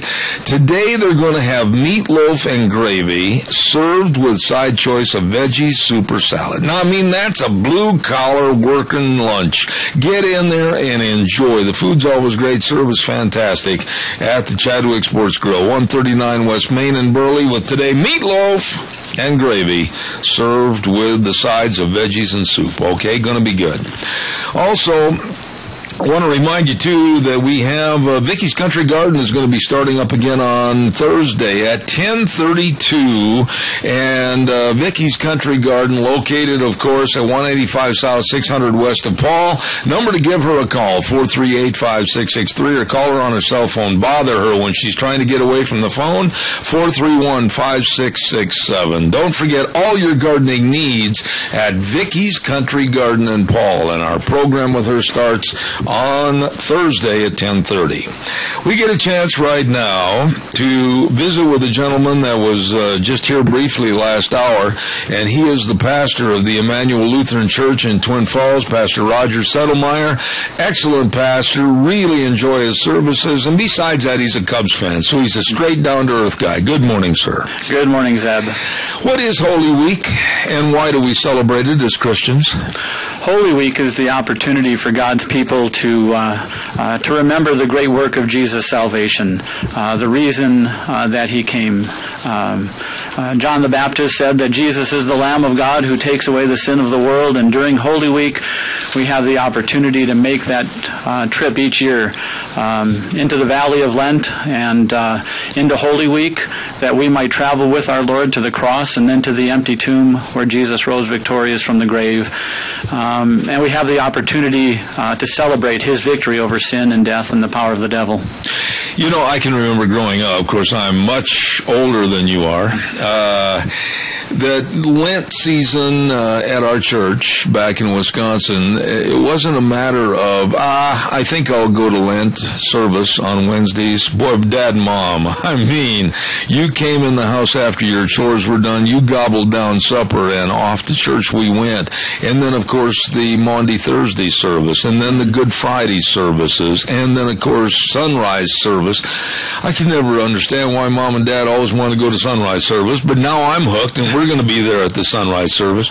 But there's so much to Holy Week to really observe and understand, isn't there? There is. There's so much that happens during that week, and all of the ironies and the intrigue of the things that are taking place, and how Jesus is betrayed, and how when he's tried, you know, how many laws are broken in order to get Jesus to the cross. And you know, the Jews of Jesus' day, the religious leaders, they had been looking for an opportunity to kill him. Yeah. And they wanted to kill him because they knew what he was saying. He was saying, I am God, I am the Messiah. And they didn't believe that. They weren't looking for a Savior who was going to suffer and die. They were looking for a Savior who was going to kick Rome out and establish Israel as a great state once again. Right. And that's what they wanted. Give us a kind of a quick thumbnail sketch, because I'm sorry we don't have a lot of time this morning, but give us a thumbnail sketch from Palm Sunday all the way through actually the crucifixion on Good Friday, and of course Jesus coming out of the tomb on Easter morning. Well, on Palm Sunday, Jesus enters into Jerusalem, and he comes into Jerusalem riding on a donkey. And right there, he's saying, I am the Messiah. The prophecies of the Old Testament in Zechariah chapter 9 said that the Savior would come riding on a donkey. You know, we would think that the Savior, you know, would come, you know, riding a great war horse and that. But the donkey was the vehicle of choice for King David. Right. And since Jesus is David's great descendant and also the Lord forever, Jesus rides into Jerusalem on a donkey, and the Roman soldiers, you know, they might have snickered, but everybody there who was an Israelite who understand the Scriptures knew that Jesus was claiming to be the Messiah riding into Jerusalem on a donkey. Right. He spends Monday, Tuesday, Wednesday with his disciples, teaching them, talking about the end times. And he knew at that point, naturally, he knew forever that, boy, come along Thursday, things were going to get a little rocky. Yes, yeah. And he had been telling the disciples for up to a year that he was going to Jerusalem to suffer and die. Right. And to rise from the dead. But they still didn't get it. Right. And so you get to Wednesday, and Wednesday in the church here is called Spy Wednesday. It's the day on which Judas goes to the religious leaders and makes the deal to hand Jesus over to them. And then Maundy Thursday, the word Maundy comes from the Latin word mandate, where we get mandate from, and it's taken from Jesus' words in the Gospel of John, where he says, a new command I give you, that you love one another. And he washes his disciples' feet on Maundy Thursday, but even more importantly, he establishes the sacrament of Holy Communion with them. He gives them the bread and says, take, eat, this is my body. And he gives them the wine and says, take, drink, this is my blood. They celebrate the Passover, and then they leave the upper room and they go to Gethsemane. Right. And there Jesus spends that time in prayer, and the disciples, they fall asleep. They can't stay awake. And then Judas comes and brings with him an army, and he kisses Jesus as the act of betrayal. They didn't have the light that we have, the ambient light. Even with torches, it was dark, and that was the sign that Judas gave. And Jesus is arrested. Peter tries to grab the sword and cuts off the ear of Malchus, the high priest's servant. And what's amazing is Jesus puts his ear back on, heals him right there, and they still don't believe. Right. In fact, when he says, "Who are you looking for?" and they say, "Jesus of Nazareth," and he says, "I am he," the Bible tells us that those who came, they all fell down at the power of his word. Then they get up, they brush themselves off, and they ask, he asks, "Who are you looking for?" and they say, "Jesus of Nazareth," and he says, "I am he," and he gives himself into their hands. And from right there, when you read the Bible and you read the story of Peter, Peter's an amazing person to me in this story, because Peter comes on as a guy you don't want to mess with. Peter's kind of the personality, when you play in the ring, you're going to play with the big boys, and Peter's going to win. He's tough. And then all of a sudden in the courtyard, he starts to turn his personality into one of where he actually denies Christ, because he turns into a coward. Yes, he does. Yeah. And what's really interesting about that account is that it's the Apostle John who gets Peter into the courtyard of the high priest's place, and he gets Peter in, and then John goes in to watch the proceedings of what's taking place, and Peter's left outside. Oh yeah. And there it's Peter against the crowd. Yep. And he keeps moving closer and closer to the door because he wants to get out, but the door is locked. He can't get out of the courtyard. And then he denies Jesus the third time, and as Jesus is being brought through the courtyard, and the rooster crows, and Jesus looks right at Peter, and their eyes meet. Yep. And Jesus had told Peter, "You're going to deny me 3 times." And Peter said, "No, even if everybody else falls away, I won't." But he did. I can't even imagine, Pastor, the inhumanity.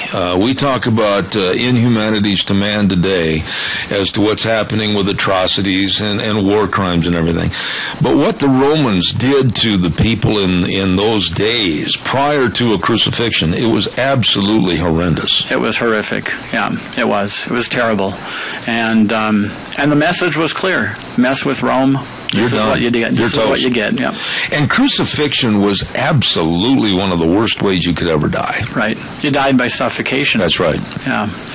And take us through quickly the Friday leading up to Golgotha. Yeah. Jesus actually goes through, you can look at it, up to 7 trials. He's tried before Annas. He's tried before Caiaphas. He's tried before the Sanhedrin. Then they take him to Pontius Pilate. And this is all within a matter of hours. Right. Yeah. And it all happens at night, which was a violation of Israelite law. Right. You couldn't try somebody at night. And they tried Jesus at night. And they find him guilty. And you can't find a person guilty until 24 hours after the trial takes place, before the verdict can be carried out. I mean, they break law after law after law to get Jesus to the cross. Then they take him to Pilate, and he's tried before Pilate. Pilate sends him to Herod. And then Herod was a bad guy. Oh yeah, he was. Yep. And then he just wants to see Jesus do some miracles. And then he sends Jesus back to Pilate. And then Pilate says to the crowd, "What do you want me to do?" He's trying to release Jesus. He knows that Jesus is innocent. But Pilate is under political pressure from the religious leaders, and he's in trouble with Rome. We know from the writings of Josephus in his Antiquities that Pontius Pilate had made some mistakes early on in his governorship in Israel, or in Judea, and he was in trouble, and he pretty much caves in. Well, and one thing a lot of people don't realize, we were talking about it at the break, when you worked for, quote unquote, the Roman government, you didn't make a lot of mistakes. No, and the retirement package was permanent. Permanent, yeah. Then take us quickly up to right after the denouncement of Jesus and the saying of the release of the criminal. Yep. So Jesus is Pilate hands him over to be flogged. Pilate's hoping that the flogging of Jesus, and then when he brings Jesus back, that the people will see the suffering and they'll cry out for mercy for Jesus. But it didn't work that way. I mean, it just goes contrary to the way. And Pilate's trying everything he can, without losing his own job, to get Jesus released, and it just isn't going to happen. The crowd is being stirred up, and they ask, for Barabbas instead of Jesus. Unbelievable. It is. Yeah. Then, in the time remaining, take us right to Golgotha. Yeah. So Jesus carries his cross, out to the cross. Simon of Cyrene is brought in to help carry the cross, and takes it out. And the interesting thing is that as Jesus carries that cross out to Golgotha, he is fulfilling the prophecies of the Day of Atonement, because on the Day of Atonement, the lamb's blood was taken into the mercy seat of the temple, thrown on the mercy seat to atone for the sins of the people, and the scapegoat was driven out of the city. Right. And Jesus is the Lamb of God and the scapegoat, and all of our sins are placed upon him, and he's crucified on the cross. And when he dies on the cross, the temple curtain is ripped in two. And this isn't just a little curtain like what you have in your house. That's right. This is a curtain that is thick, and that curtain is ripped in two. And Jesus enters into the Holy of Holies with his blood, and his blood is put on the mercy seat, so that all sin for all people, for all of time, is forgiven. And, of course, if one were to stop reading and understanding what happened to Jesus at that point, you'd have tears in your eyes thinking there was no hope. But then that's what Easter's about. That's what Easter's about, right. If Christ isn't raised, St. Paul says, our faith is futile and we're still in our sins. Everything hinges on the resurrection. If Jesus doesn't rise from the dead, he's just like everybody else. He's no different than any other religious leader or political figure, and he was just the victim of circumstances, but he's not. Everything that happened to him had been prophesied hundreds of years before it ever happened. God told exactly what would take place, and Jesus predicted his own resurrection from the dead, and Jesus on the third day rises from the dead, victorious over the grave.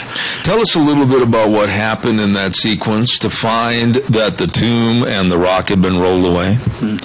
Yeah, the women head to the tomb early in the morning. On Good Friday, there wasn't the opportunity to anoint Jesus' body, the burial customs of the people. And so on the first day that they could do that, sunrise, on Sunday morning, the first day of the week, the day after the Sabbath, they head for the tomb. And, it's just an amazing thing to think about. The women walking along and, the gravel crunching beneath their feet, as they make their way to the tomb. They knew where Jesus was buried. And they're wondering who's going to roll the stone away. And when they get there, the stone is rolled away, and an angel is there. And the angel says, you're looking for Jesus the Nazarene. He's not here. He is risen just as he said. And the women trembling, bewildered, they leave the tomb, and they go and they tell the disciples, and the disciples can't believe it. Why do you think that we've let religion and these great feelings and beliefs in Jesus be diminished? I mean, this is something that generations should grab a hold of and grasp in their fist and never let go because of their faith. And now it seems like people, just like with politics, oh well, come see, come saw. They just have lost their fervor, I think, have they? Yeah, and if you read through the Old Testament, you see it happening over and over again to God's people. They walk with God, and then they fall away, and then they come to repentance and they return to the Lord. And I think we're seeing that same thing being played out in our country now. A generation ago, the churches would be packed during the season of Lent. Churches would be packed on Palm Sunday and Easter Sunday and Christmas and throughout the year. And now we're finding less and less. Maybe some of it has to do with God has richly and abundantly blessed our nation. And with those blessings, I think people get lazy. We have a caller with a question. And caller, quickly, I'm almost out of time. Go ahead, please. Yes, one of the things that I noticed on a report that the millennials were falling away from the belief in Christ, and then also I noticed on CNN Finding Jesus, some sort of a documentary that every time I turned to it, I found that they were just trying to undermine the whole thing, it seemed to me. Now, I might be wrong, but I had no use for it. And you see, when you come down to it, you know, if you can't understand what it's like to be a Christian unless you understand what it's like to feel the Spirit. And some people are so far from it that you wonder how you'll ever get them there. And I'll hang up. All right, thank you for your call. Respond to that, Pastor. Well, you know, St. Paul says the God of this age has blinded the minds of the unbelievers. You know, you look at Noah's day, you know, when the time of the flood came, only 8 believers, millions of people on the face of the earth, and only 8 believers. When Jesus finishes his ministry, 3 years, only 120 followers of Jesus that are recorded in Scripture. And I think that we're just seeing what is the natural inclination of man's heart, which is wicked and evil all of the time. And we're seeing that continuing to play out. And as people absent themselves from God's Word, and His Word does not work upon their hearts as it promises to do, we see just everything slowly falling further and further away. One of the things I wanted to mention was that when you think about the crucifixion and the death of Jesus and the resurrection, the Bible is very emphatic, and history is very emphatic about what an absolutely horrendous way it was to die through crucifixion. And to think that person, Jesus Christ, died for all of us, all of mankind, I mean, he really went through terror. Yes, he did. Yep. And that's what had to happen. The Bible says there has to be the shedding of blood for the forgiveness of sins. It had to happen that way. And, it was a horrible, horrible way to die. I can't even imagine. No. And, Jesus on the cross experiences the pain of hell and cries out, my God, why have you forsaken me? And, maybe some of people staying away from Lent, staying away from, Maundy, Thursday, Good Friday. We don't like to suffer. We don't like to talk about suffering. And we have a suffering Savior. And, people want Jesus victorious. They don't want a suffering Savior. And maybe that's part of it, too, because in America, we don't want to talk about suffering. We don't want to talk about hard times. And, you want everybody's going to tell you everything's going to be good. Well, in the end, it will be, because Christ has won the victory, and Jesus is going to return, and things will be good. But until then, Christians suffer, and we should not be surprised that, Jesus says, take up your cross and follow me. There's going to be suffering. Absolutely. Now, Easter Sunday with the resurrection and a great message for the future for all Christians. A lot of optimism. Yes, tremendous optimism. Because Jesus Christ is raised from the dead, and St. Paul says nothing in all of creation can separate us from Him. That's the hope and the joy for us as Christians. That when we close our eyes in this life, we open our eyes with Christ. And then when Jesus returns, I believe Romans 8 says that this current creation is going to be completely restored, and everything's going to return to the way that God originally intended it for us. Absolutely. Pastor Roger Settlemeyer, Emmanuel Lutheran Church in Twin Falls, thank you for driving all the way out here. I appreciate it. Hey, great to be here at the ranch, and go Cubs. Well, go Cubs. And by the way, who are they playing in the first couple of games this year? Arizona Diamondbacks. In Phoenix. Yep, oh, my goodness. Well, I wish you the very best, and thank you for sharing with us about Holy Week. We do thank you. And stick around just for a few minutes. I've got a break at the bottom of the hour, and I'll say my goodbyes. But before we go, we want to also remind everybody, on Thursdays we have a segment called Cassia County School Days, and my thanks go out to A Child's World of 1308 Overland in Burley. All kinds of savings. If you'll stop in and check out, ladies, all the spring dresses and all the baby presents and gift wrapping is always free. Stop over for a family store. A Child's World, 1308 Overland in Burley, along with the Ambulatory Surgery Center at 1344 Highland in Burley. Don't forget, hundreds and hundreds of dollars can be saved on colonoscopies, eye surgery, sinus surgeries. They're there to serve you. So please give them a call at 677-8888. That number again, 677-8888. Ambulatory Surgery Center and A Child's World sponsoring school days in Cassia County. Real fast, want to remind you about Burley Physical Therapy and Rehabilitation. I'm over there at least once or twice a week. Burley Physical Therapy and Rehabilitation at 1263 Bennett Avenue, Suite 2 in Burley. Number to write down on the dash of your pickup or on the refrigerator, 678-1191. They're helping you get back to being you. Great physical therapist. Nick Greenwell heads them up. Jordan Anderson, Jeff Jensen, Orlando Geraldo, Emily Hording, and Kelly Moulton, Tia Mullins, Jared Lamp, all of these folks and more are serving you with the best of sports medicine, all the exercises, and that hydrotherapy pool. Don't forget, call and make an appointment, 678-1191. Burley Physical Therapy and Rehabilitation, serving you. We're going to take a break and send it back over to our main studios in just a moment. I also want to remind you about our friends at the Goodie Shop. Oh my goodness, you can create your own baskets or they can make one up for you. And believe me, they've got a lot of delicious food, sandwiches, salads, all the goodies, jerky, fruit, peanuts, brownies, anything you want in those baskets for Easter. The Goodie Shop, 133 West Main in Burley. The number to call, 647-0106. That number again, 647-0106. The Goodie Shop, serving you. Right now, we're going to send it back over to Wheels at our main studios. We'll be back in about 3 minutes. And now, back to Zeb at the Ranch on AM 1230 KBAR. To reach Zeb, call 436-2244 or toll free 1-866-927-4587. And now, here is Zeb Bell. We really appreciate Pastor Roger Settlemeyer coming out and talking about Holy Week this morning. Thank you very much. We're going to have our next guest with us momentarily. I want to remind you, of course, Streamline Precision, 120 South, 100 West of Burley, with Tim Vaughn and the rest of the crew serving you. Call Tim for estimates about anything you need built on your property. 431-7314. There goes Deanne running. Answer the phone.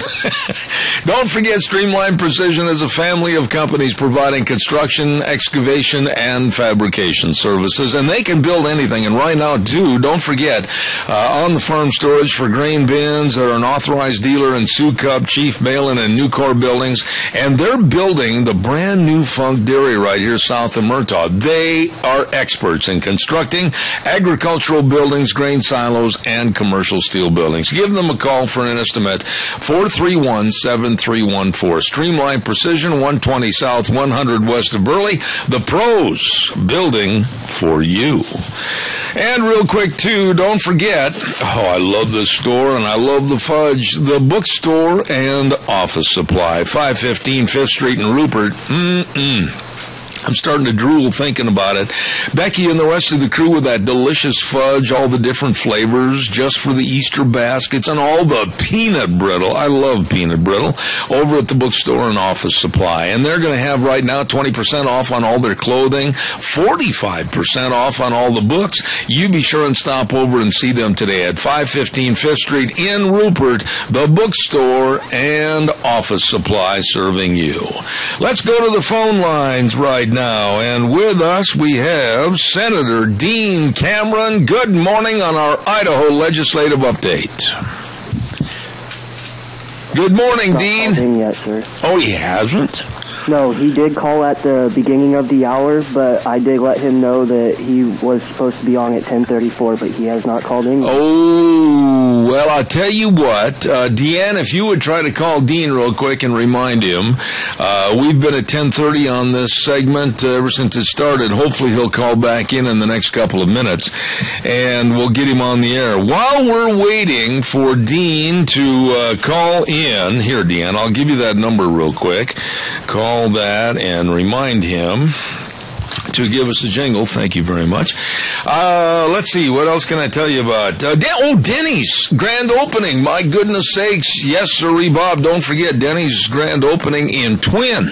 Now, they've got a brand new business at 291 Pole Line Road in Twin Falls. And oh, my goodness sakes, I should say that Thomas and the rest of the crew serving you at 291 Pole Line Road. And, you know, Thomas started the one in Burley with his partners, and it is such a success. Falls, and then they build another Denny's restaurant at 291 Pole Line in Twin Falls, and they're going to have a Customer Appreciation Day this Thursday, April 2nd, all day long. They're going to have drawings for free meals. They're going to have 20% off meals from 9 to 11. They're going to have a great big ribbon cutting with the Twin Falls Chamber of Commerce at 10 a.m. Don't miss it. Get on in there and enjoy the food at Denny's Restaurant in Twin Falls, 291 Pole Line Road, waiting to serve you. It went to his answering machine. Not good. Calls are welcome. 436-2244, 1-866-927-4587. Wheels is telling me that our good friend Senator Dean Cameron is on the air and ready. Good morning, Senator. How are you? I'm good. How are you? Fantastic, Senator. Dean, here we are. Beautiful weather. It's springtime, and the legislative session might be running overtime. Tell us what's going on. Well, let me just warn you right up front. We are on the Senate floor as I speak. They are debating a controversial bill on nature paths, and if they call for a vote, I'll have to run in there and vote. I understand. So hopefully that will not be the case. The debate seems to be going long. I was hopeful that that it would be passed one way or the other before we get to it. The session is winding down. We're making progress on some issues, but we're still probably a week, maybe 10 days away as I look at things. Now, that doesn't mean it can't be brought to a close quicker, but I just don't see it happening that quick yet. We had major accomplishments last week in education policy, and we, of course, set the education budget, and so that those things have been done. The education budgets now have to pass, of course, the Senate floor and the House floor and be signed by the governor, and I suspect that they will before the week's out. They are being prepared as we speak. Dean, let me ask you a question on that. With the education funding, tell me if I'm wrong, but before the session started, didn't Governor Otter and others, weren't they calling for a 7.4% increase in the budget? And isn't that where it ended up? Yeah, absolutely. The governor called for a 7.4 increase. Superintendent Ybarra had a lower number. However, keep in mind, she had adopted Tom Luna's number, and that's primarily where that had been submitted, and that number was submitted last September. She had no idea what the governor was going to do, and of course the task force had not completed its work. That we're recommending significant changes in the way we pay teachers.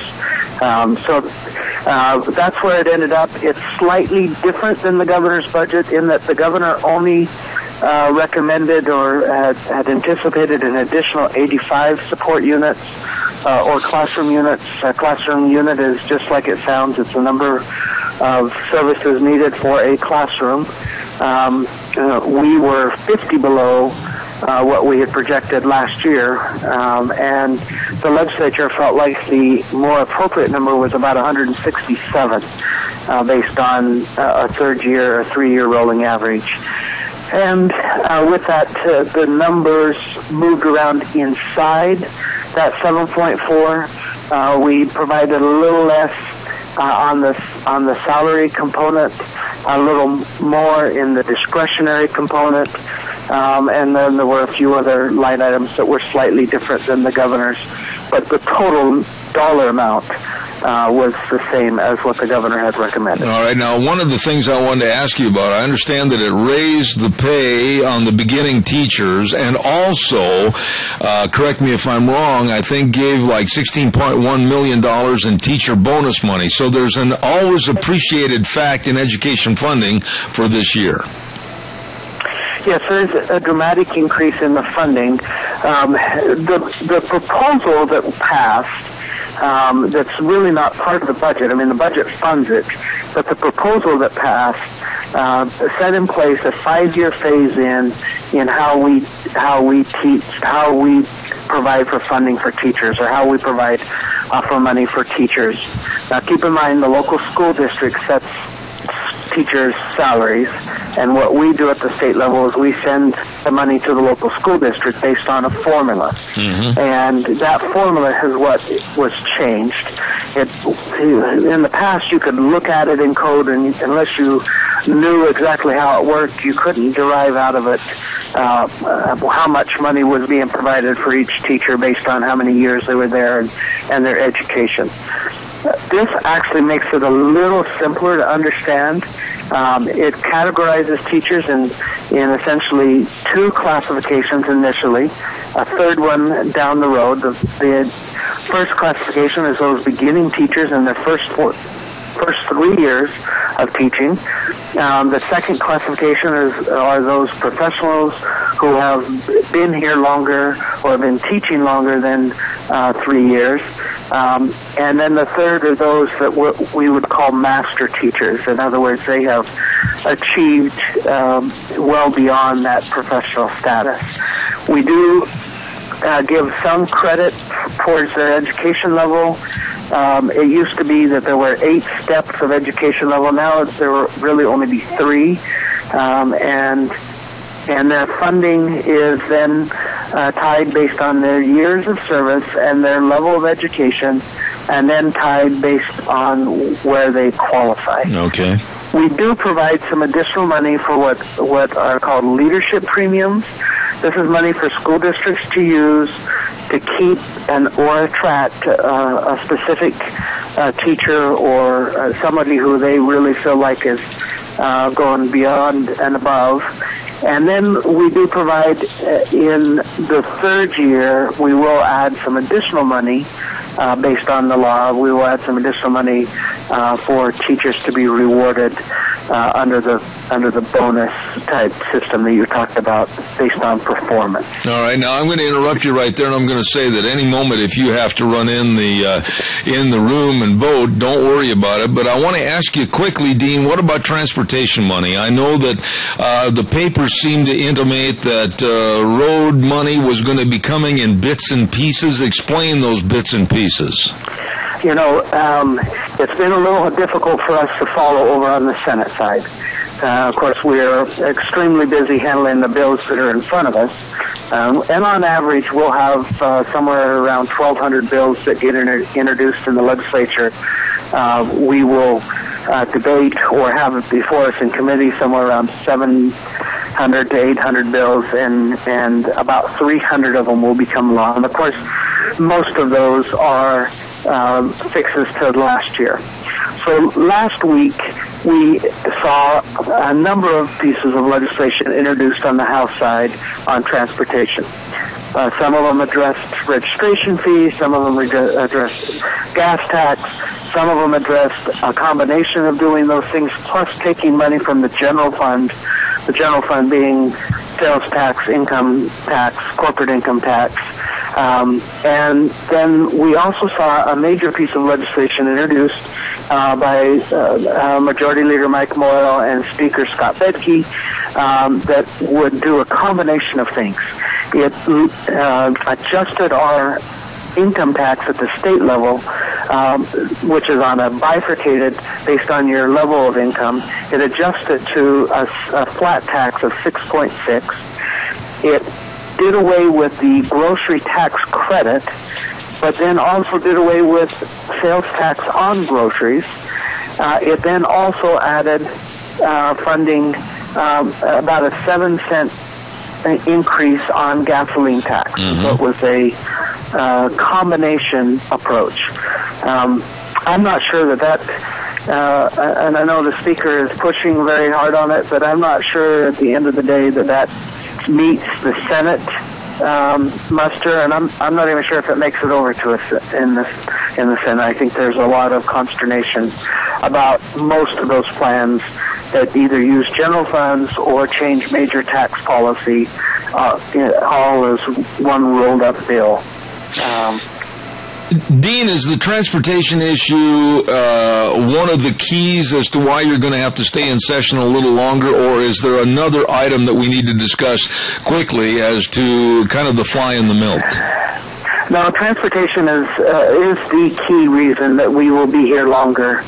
We could, but for it, we could easily wrap up this week.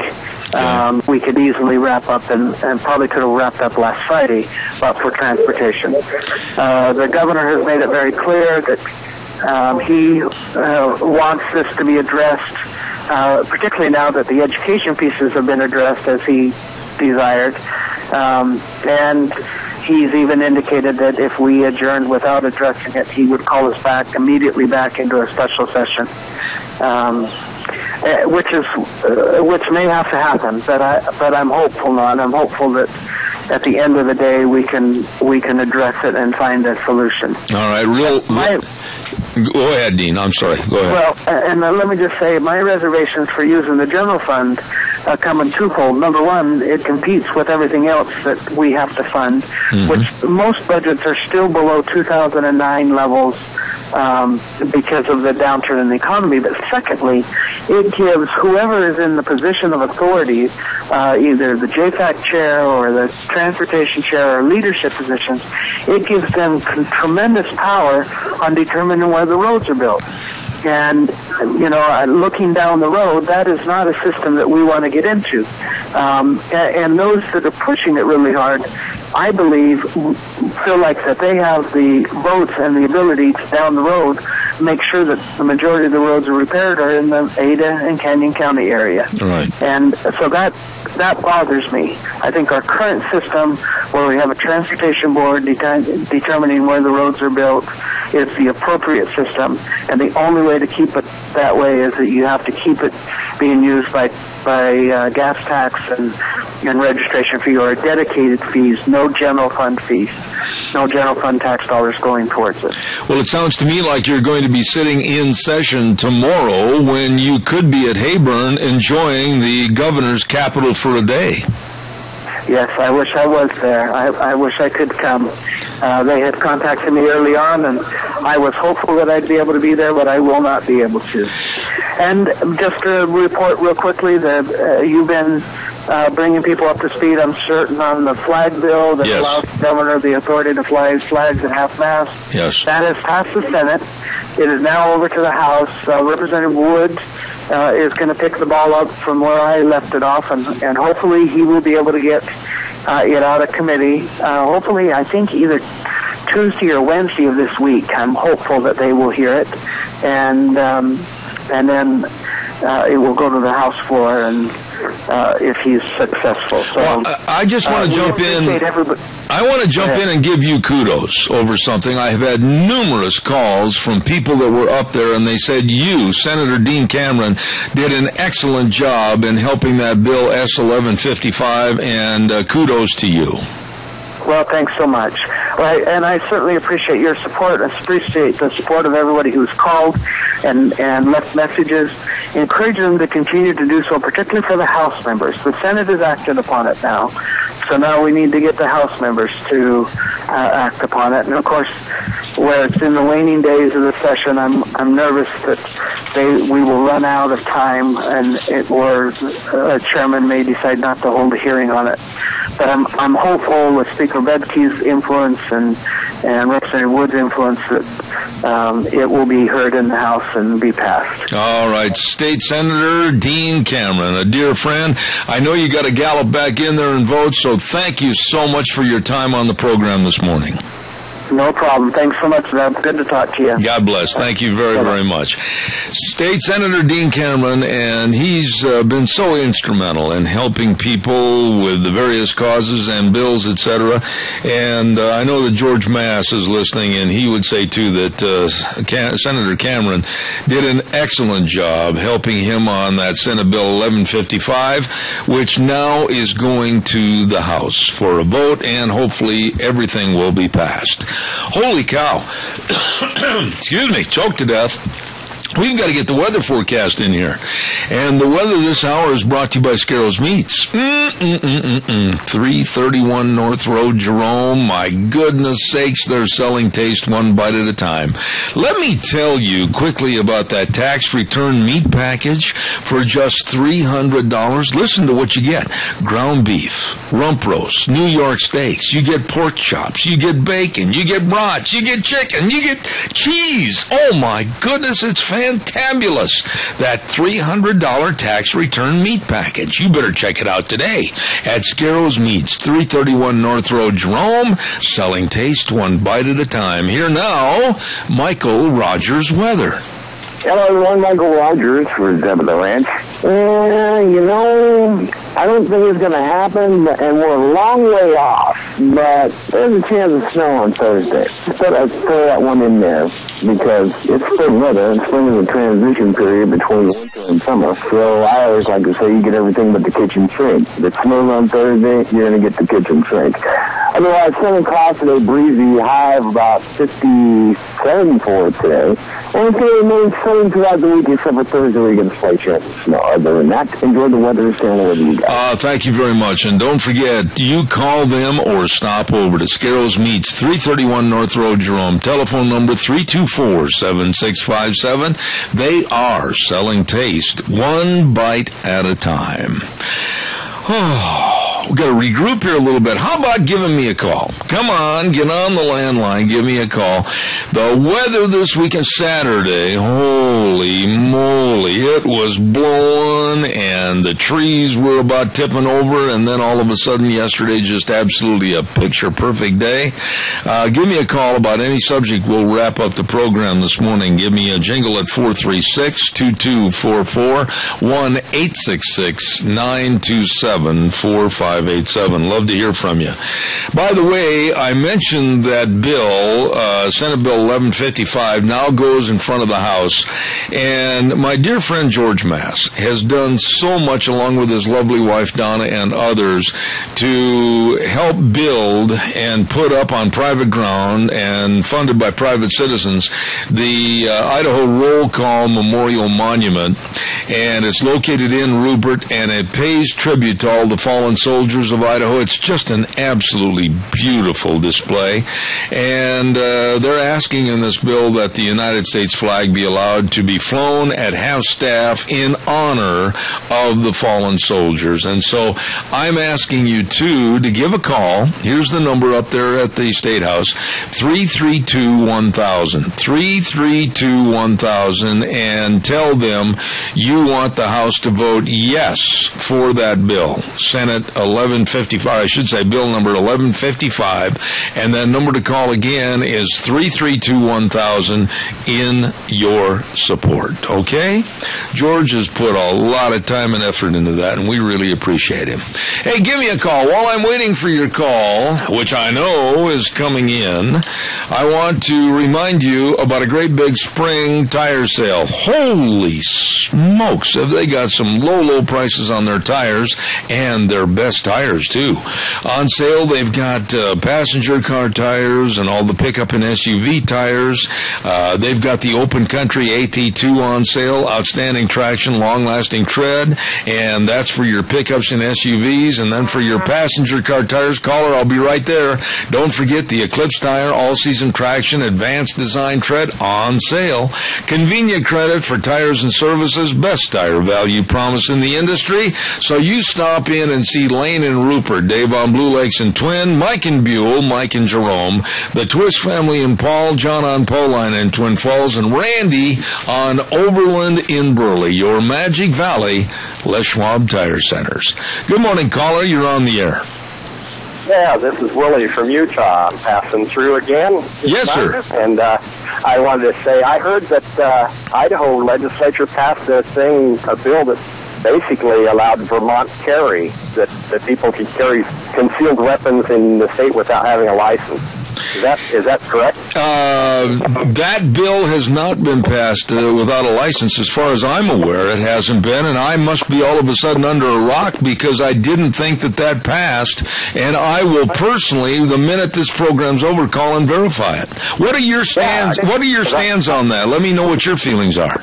Well, I mean, I think it's great, and I wish that Utah would have the common sense to do such a thing, but I thought, well, gosh, if Idaho does it, and then I don't expect there'll be a rash of gun battles breaking out at Walmart and movie theaters and churches, then maybe Utah will go, gosh, it didn't turn into the Wild West in Idaho, maybe we could do the same thing. You know, and the thing is... Utah politicians lack backbone, they won't do anything. They'll, oh, gosh, well, what if something bad happens, the thing I want to ask you about, though, real quick is no matter where I go, and I travel more than most, I think the uniformity of having, like, on even the concealed weapons permit, to be able to carry in your car and go from state to state, the way it is now, people that are unwittingly maybe traveling through one state to get to a final destination in another state, they might be breaking the law and could suffer some extreme consequences.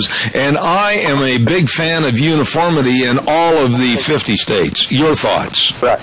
Oh, yeah, I agree. I mean, I think it's kind of like driver's licenses, I agree. It's like when I have a Utah driver's license, and when I drive in Idaho, it's not like I'm going to get pulled over and an Idaho cop's going to say, you don't have an Idaho driver's license, you can't drive in this state.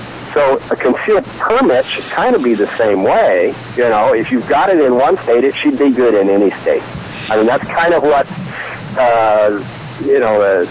the whole equal protection and reciprocity between states should carry over. Absolutely. And I'll tell you something that really bothers me about our gun laws in this country, with the states not going maybe in coinciding with agreements, is that I'm not going to weaken on my protection. I'm not going to back off on carrying a gun wherever I go to make sure that if I'm changing a tire on the interstate at 3 in the morning, I don't have protection. I'm not going to put myself, my family, or my wife at risk purely because of antiquated thinking by state legislatures.